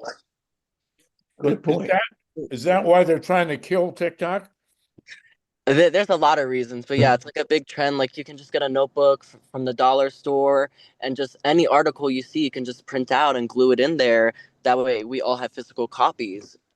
All right, good. Very good. Thank you Yeah, for you that. could always use web archive as well. Any website you see, put it in webarchive.org or archive.org initially. That is a great resource for finding old sites that probably go back before Lee Felsenstein, right? Oh, don't think about that. Yeah.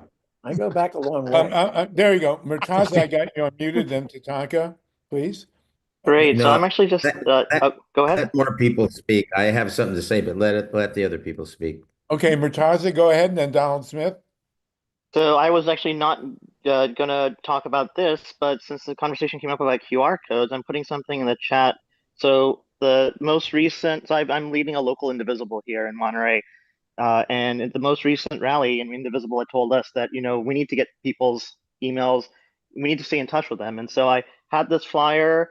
Kind of organically, a couple friends came along with me, so I got social proof, and we just walked along the line and said, "Hey, we're from the local Indivisible. You might or might not have heard about us." And then my friends would tell, "Oh, we went to their events. This is what they do." I talk about the history, and there were about 200 people at the event. I only went down one side of the street, so that's half of them. So about 100 people. We had about 25, 30 sign up in the first day, and then we've had a trickle since. So that's I think pretty good. It's not fully automated in the sense that I talked individually to a lot of people or in small groups, but the QR code worked really well. We got to the point where I think I used Bitly for the QR code, so it did slow down for. So I think it sensed that there were a lot of people coming through this QR code, so that kind of stuff might happen. But yeah, it was effective. So that wow, there you go. Yeah, so yeah, you mentioned it. Yeah, we're doing it. Right. Well, I'm glad to hear. As someone once said, Eureka. Okay, thank you for that, Murtaza. Donald Smith, and then Dr. Nancy.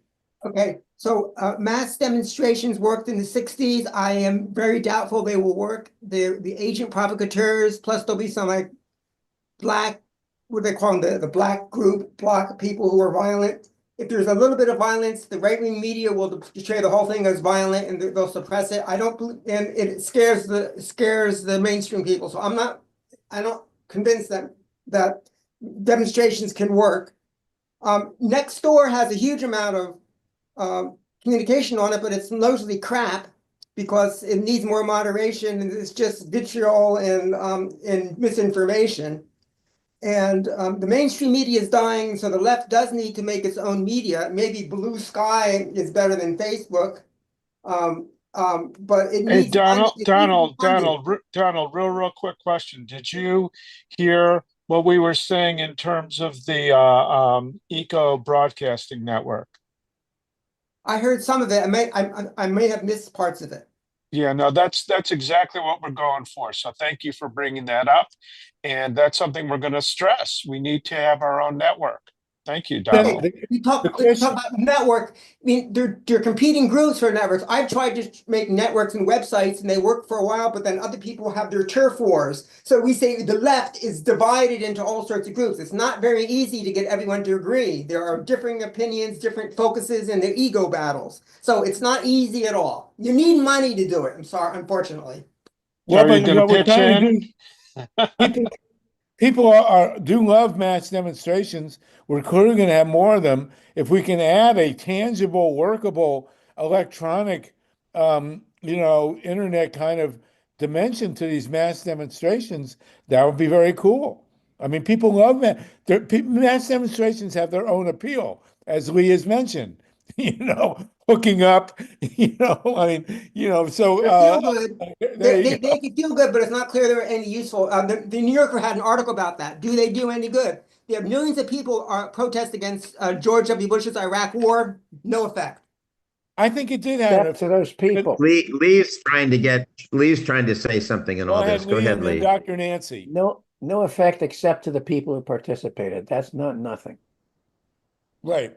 Think if all those people at those mass demonstrations could have hooked up electronically. Big dimension there. Dr. Remain in Nancy. contact. Dr. Nancy, go ahead. Lee, I'm a lot less literate on computers as most of the people on this call, but I am a pediatric neurologist. I was mostly fascinated by your comment about scrolling on the computer, because 35 years ago, I started seeing the learning problems that families complained their child was struggling with change absolutely in relationship to screen time. And one of the things I started saying is that when you're learning from a screen, it's 2-dimensional. When I went through medical school, my books were 3-dimensional. And it requires more parts of the brain. And clearly, data is that reading on a screen is about 20% less. Learning from a screen is about 30% less. And I know you said you didn't have time to go into it, but can you give any clue as to how you do it differently? Well, I'm in the process of designing this right now. And one thing I've come up with is it seems to me that books have multiple dimensions. I'm still discovering. Consider the thumb index. You put your thumb there, you open the book, you're on the right page. Okay. So if you're scrolling across the screen and figure, where does this go?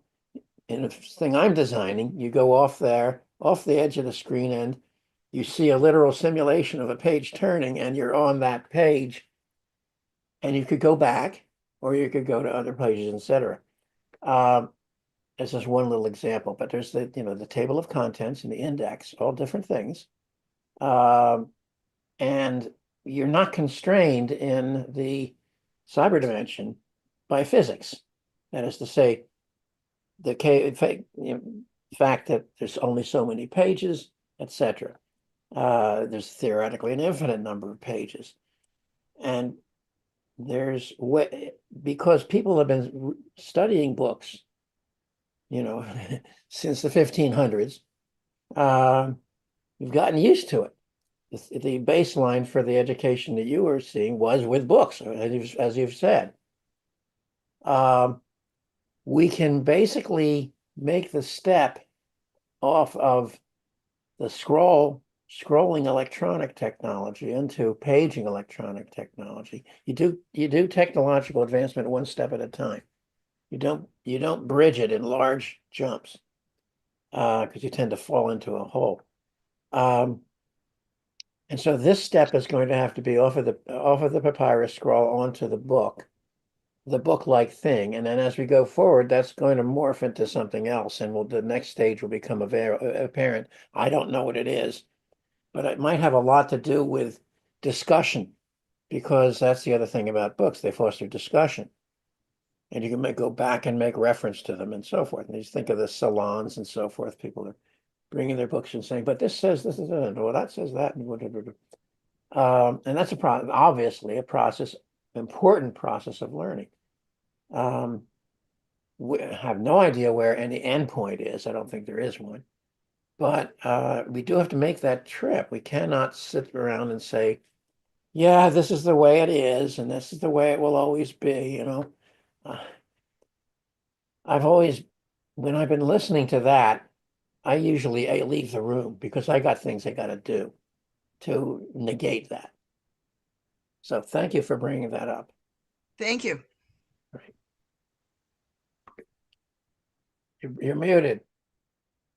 Harvey, we can't hear you. Harvey, you're muted. Murtaza, can you, who just spoke, can you email me an attachment that has that document with the QR code on it? I want to put out a piece basically saying, everybody loves mass demonstrations for all the various reasons, and they do have some impact, which we can debate, but I think if people see this QR code and when they call a demonstration to use something like that, that would be a big plus, don't you think? I mean, we can revolutionize the nature, or at least the reach of these demonstrations. Would be a big plus. I mean, imagine if in the 1980s, when 1 million people gathered in Central Park to end nuclear war. And imagine if at that rally, we had 1,000 people walking through the rally, getting the QR code into everybody's cell phones. Back then, of course, nobody had one. But if we had another 1 million person rally in Central Park, I guarantee you 990,000 people have cell phones. And if we use that to take the organizing to another level, imagine if we got 1 million people hooked up on the internet like that. So Murtaza, if you'll send me that as an attachment, and also maybe some kind of link in the chat here, I would appreciate it. I'm at solartopia@gmail, SOLARTOPIA@gmail.com. Tatanka, go ahead. And we're at the top of the hour, bro. We can continue. Leo, you are great. We still have 47 people with us, for God's sakes. Go ahead. Tatanka? I just want to point out that as an organizer, learning from Cesar Chavez and Dolores Huerta and others, things start small with conversation. Then they come to a larger group, they go back small. They make a big group, they go back small. Okay, because and Lee's work, the thing that really impresses me is he looks at life, I think, as a series of experiments.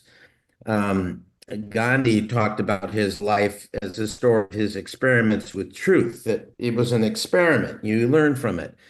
And I know, for instance, Lee's very interested in what happens in the community and enhancing living communities. So there was a conversation we had one time, and Chase Iron Eyes was there, and it had to do with communications and how could people in Standing Rock and other places have a secure form of communication with each other around a certain area. It's a local area. It could be some miles, but it's a local area. And Lee had a very specific idea that was kind of low tech. It wasn't like, 4G, 5G. It didn't require that. And that particular thing, due to the busyness of everybody, couldn't come together. But it's also one experiment leads to another. One of the things Lee did was developed a remote village computer telecom system for Laos Refugee Village in 2003. I'm leading this now. The installation was unsuccessful, says Lee, but it led to the formation of Invenio, Nonprofit Development Corporation for Global South Wireless Installations. So I know we're getting to the end of the program today, but I want this conversation to continue. Can you just give us a little tidbit, Lee, on your vision of the internet of the future and how it involves local communities and fosters communication globally at the same time? Well, basically, you have to develop these local nodes. We were trying to do there. It was computer that would survive in the environment of Laos, which is like 100% relative humidity and 80 degrees up, in a village with no real technical support, whatever. Long list of things that had to be done. But the school would be the place where the computer resided. The kids mostly would use it and so forth. So creating local nodes is very important. And the node is not just in your home. I think that was a big problem. And that's why I shut down the Community Memory Project in 1992, let alone the lack of money. But the point of it was people with computers wanted to be on the system themselves. But I, all along, would say, Rust never sleeps. If you have a big computer and someone else has a bigger computer, they've got the advantage over you. You can both connect to the system. And someone who didn't have a computer was out. So creating those nodes in a social and political local environment is the important element. We have the means of doing the back-end to back-end communication. And but what's missing is that social and political environment. And that's where the politics of the system arises. So that's the necessary long-term task. If anybody asks me, that's what I'll tell them now. And I started with that in 1969. Some architects did an article on a plan for Berkeley, the Berkeley of the future. And they had the idea of what they called life houses. These would be houses where somebody who's really a community organizer type makes a front room available as a communication center. We weren't talking about computers or anything. And I grabbed onto that and said, that's what we need to empower. And we can do it if those people are there. Yeah, and when Milo was talking, pardon me, can I interject here or not?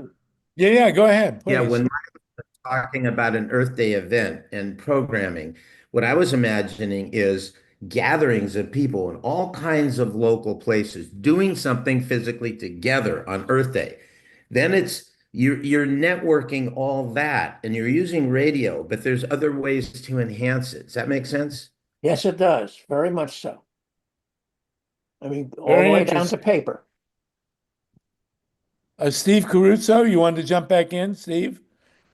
They've had concerts like that, worldwide concerts. They're rare events, maybe 1, 2, or 3 of them, where they go from one location to the other, and they say, "Here we are," blah blah blah blah. The QR code thing is, I've created them, I put them up, and sometimes you got to pay money for them. They go away, they don't work. People don't trust them.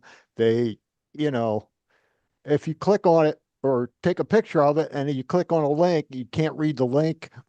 So, I mean, there's something to QR codes that's okay. It makes things easier sometimes, but sometimes it's just another hassle.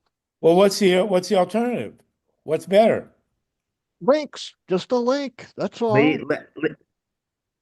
Lee has some thinking about that. What's the alternative, Lee? Well, I like to say, how can you solve a problem if you don't have one? Okay, you got a problem. Work on it. There's lots of different aspects that you need to explore along. I don't know what they all are, and I haven't done them. But you don't give up at the beginning, at the outset, because something didn't work. You look at it and say, okay, why didn't it work? What was the part that failed? How can we work around that and do better than that, and so forth. Call that a dialectic if you want. I don't know. I don't care. And engage in the dialectic. All right, that's good. Nicole, we're going back around. We're going to end at 4:20. This is a great a meeting with you, Lee, and we want you to come back. So, if I end it now, then we will have plenty left on the table, and you'll have an incentive to come back. Really great to have you with us. And what's the name of your book? Where can Me and My Big Ideas, subtitled Counterculture, Social Media, and the Future. And where do people get your book? Well, you can get it at the usual sites online. There's also a place, Ingram Spark, that'll send it. It isn't Amazon. It's my website, www.felsensteins, SIGNS.com, has the links to everything. All right, put that in the chat if you would. But anyway, Lee, it's great to have you. Julian again, and Murtaza and Mila. Julian? Oh, I gotta mute you. Small detail. There you go. Go ahead. Hi. So, a point that I did want to bring up is that you guys were talking about how we can like promote the protest, get all the messages out there to have more people come. And I think the issue is that people actually are seeing this. Like our protest was on TikTok. It got over 4,000 likes. The one that we did in Fort Lauderdale. There was one in Miami that got over 10,000 likes. And so these protests and messages are getting out there. But the reason why a lot of Gen Z isn't showing up to the protests is because I think it's a timing issue. I think that Gen Z is being very overworked. They have to work 2 jobs, and so they don't get the motivation to show up, and they don't think that's going to make a difference showing up. But they are showing up online. Like a lot of videos that they do online get like millions of likes and millions of views. And they did do a lot of work to promote Democratic candidates on social medias. And so I don't know if a QR code is necessary because the information is already getting out there. I just think people don't have the time to show up in person. Okay. But on the other hand, some people like to show up in person. As we say, mass marches have their own attraction there. But very good, Julian. Thank you. And by the way, you have single-handedly lowered the average age of the call here by about 10 years. So thank you. Murtaza, go ahead, and then Nicole and Mila. Yeah, no, I just talked before, but Lee, I just wanted to say it's an honor to meet you. It's I work in the predictive model AI space now, and so you're kind of the homebrew is a legend. So and I also wanted to note that what you mentioned about the kind of the feed the livestock feed of information. I think you're kind of noting the amount of information overload, and that reminded me of the Gen AI space and how the paper "Attention is all you need" is what created this Chat GPT and all that. That was a 2017 paper. So it's just how important the concept of attention and how to focus to get the right information through that information overload. It just made me think about that. Also, people, I mean, there's a lot to criticize about social media. Facebook's terrible, but like the Facebook group concept has actually been praised by some. It's also led to, I mean, it can create your little echo chamber, but some people have, and we've used it very usefully for motivation and activism and getting people together. And that kind of, I think, correlates with your smaller community communication that you're talking about. I mean, so anyways, I don't know how to recreate that outside of Facebook, but that would be good to be able to achieve something like that. And then finally, if there was an opportunity to recreate something like that, I was thinking like a Napster-like distributed social network so that we're not dependent on Facebook and even Blue Sky. I mean, I know Napster still has some central server, but if there's a way to make it decentralized that we're not dependent on a large company to communicate, that would be useful. Other Thanks. people than me have been working on exactly that problem.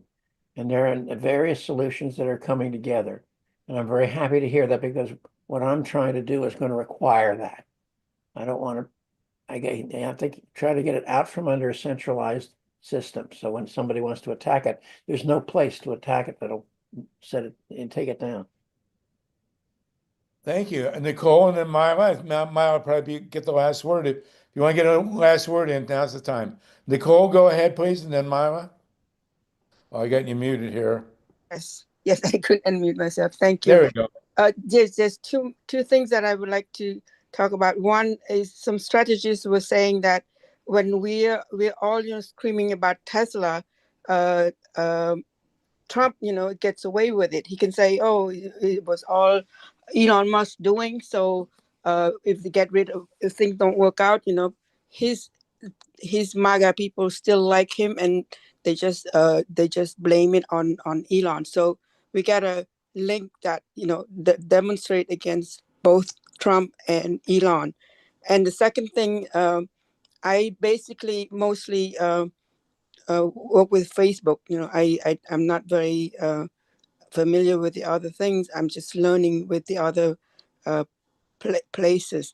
But what we can all do from the comfort of our homes is, during this period where we wanted to boycott these things, is for each site, like for Fox or anybody that put ads on Facebook, they sometimes have a comment place.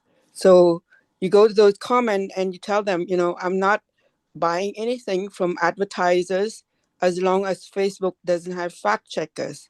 Or on the day that we have that boycott thing on February 28th, we could go to all those online advertisers on Fox and on Facebook. And myself, I could do, I've done like, I reach at least 50 advertisers. And just imagine those people that look at those comments on those advertisements, it multiplies how many eyes have seen, what I posted, requesting that Facebook, reinstate the fact checkers, and how many people will agree with me and not to buy anything during February 28th, Well, February 28th is actually Friday, so that's good points, Nicole. Thank you very much. Yeah. Myla, go ahead, please, Myla. Well, I wanted to take this opportunity to thank you, Lee, for your part in developing the personal computer. Years ago, I worked for about 11 years as a community organizer in New Mexico, fighting a dump for plutonium-contaminated nuclear weapons waste. And we didn't have Twitter, we didn't have Facebook, and I didn't have a personal computer. And Los Alamos National Labs would churn out disinformation and press releases in the form of press releases every single day. And it was just really impossible to counteract and the disinformation and to communicate. When social media arrived, it just seemed to me like an extraordinary tool to get the word out in a way that had been impossible prior to having those social media outlets. So I know that there's a lot of criticism, but I'm really grateful to have a kind of a democratization of information as a result of these various social media platforms, even though they're used and misused, but they really have been a valuable tool from the perspective of an organizer who had been very isolated for several years. So thank you. Thank you for that. As we're about to sign off, I raised the issue of martial law. Anybody who knows a good lawyer who wants to talk about martial law, please put them in touch with me, solartopia@gmail. Thank you, Steve, for your great engineering on this. Mike Hersh. Harvey, I got a quickie. Yeah, I got it. Lee. And I also want to thank TATANKA for bringing Lee. Okay, Dr. Nancy, Go ahead. Lee, if I order your book on Ingram Spark, do you ship it by Amazon or post? They ship it. I have no idea how they do it. Okay. Okay, thank you. Thank you. And Dr. Nancy, it's great to see you. I think Julian had a hand, but he disappeared. Julian, if you're out there, come on back. We end with 42 people after 2.5 hours. It's been wonderful, Lee. You're going to come back. And I do want to again recommend, if you've got any questions about the war in Ukraine, I see this movie, Winter on Fire. It's at Netflix. It'll blow your mind. And ask the question, everybody's yelling this one, that one, Putin, NATO. Has anybody thought to ask the people of Ukraine what they really want to have happen here? I mean, look at this movie. You'll never think otherwise. Okay, everybody, another great session. It's 4:20. Time to everybody to go toke up. I'm sure, Lee, you didn't discuss this in your book, but I'm sure at the homebrew meetings you had really great pot. So everybody going outside, it's legal here in California. You're shaking your head no. We'll take that up when you come back. No I want nukes, to thank you. Julian. Thank you, Lee, Come for back next showing week. up. Everybody, no thank you nukes, everybody. Thank you, Tatanka, for getting me here. Yes, indeed. And read Lee's book. It's really cool. Julian, we'll get you next week, bro. Come on back. Please. Okay, so something quick that I wanted to say was, I don't know if you've seen, but I saw on TikTok in a lot of these red cities. So there was a red city that Trump won by 16 points, and one of the Republican Congress people went to speak in a town hall, and the entire town hall broke out into boos. They were all interrupting him, and these people were furious. And this has been several red cities around the US, to the point that they've started to have officers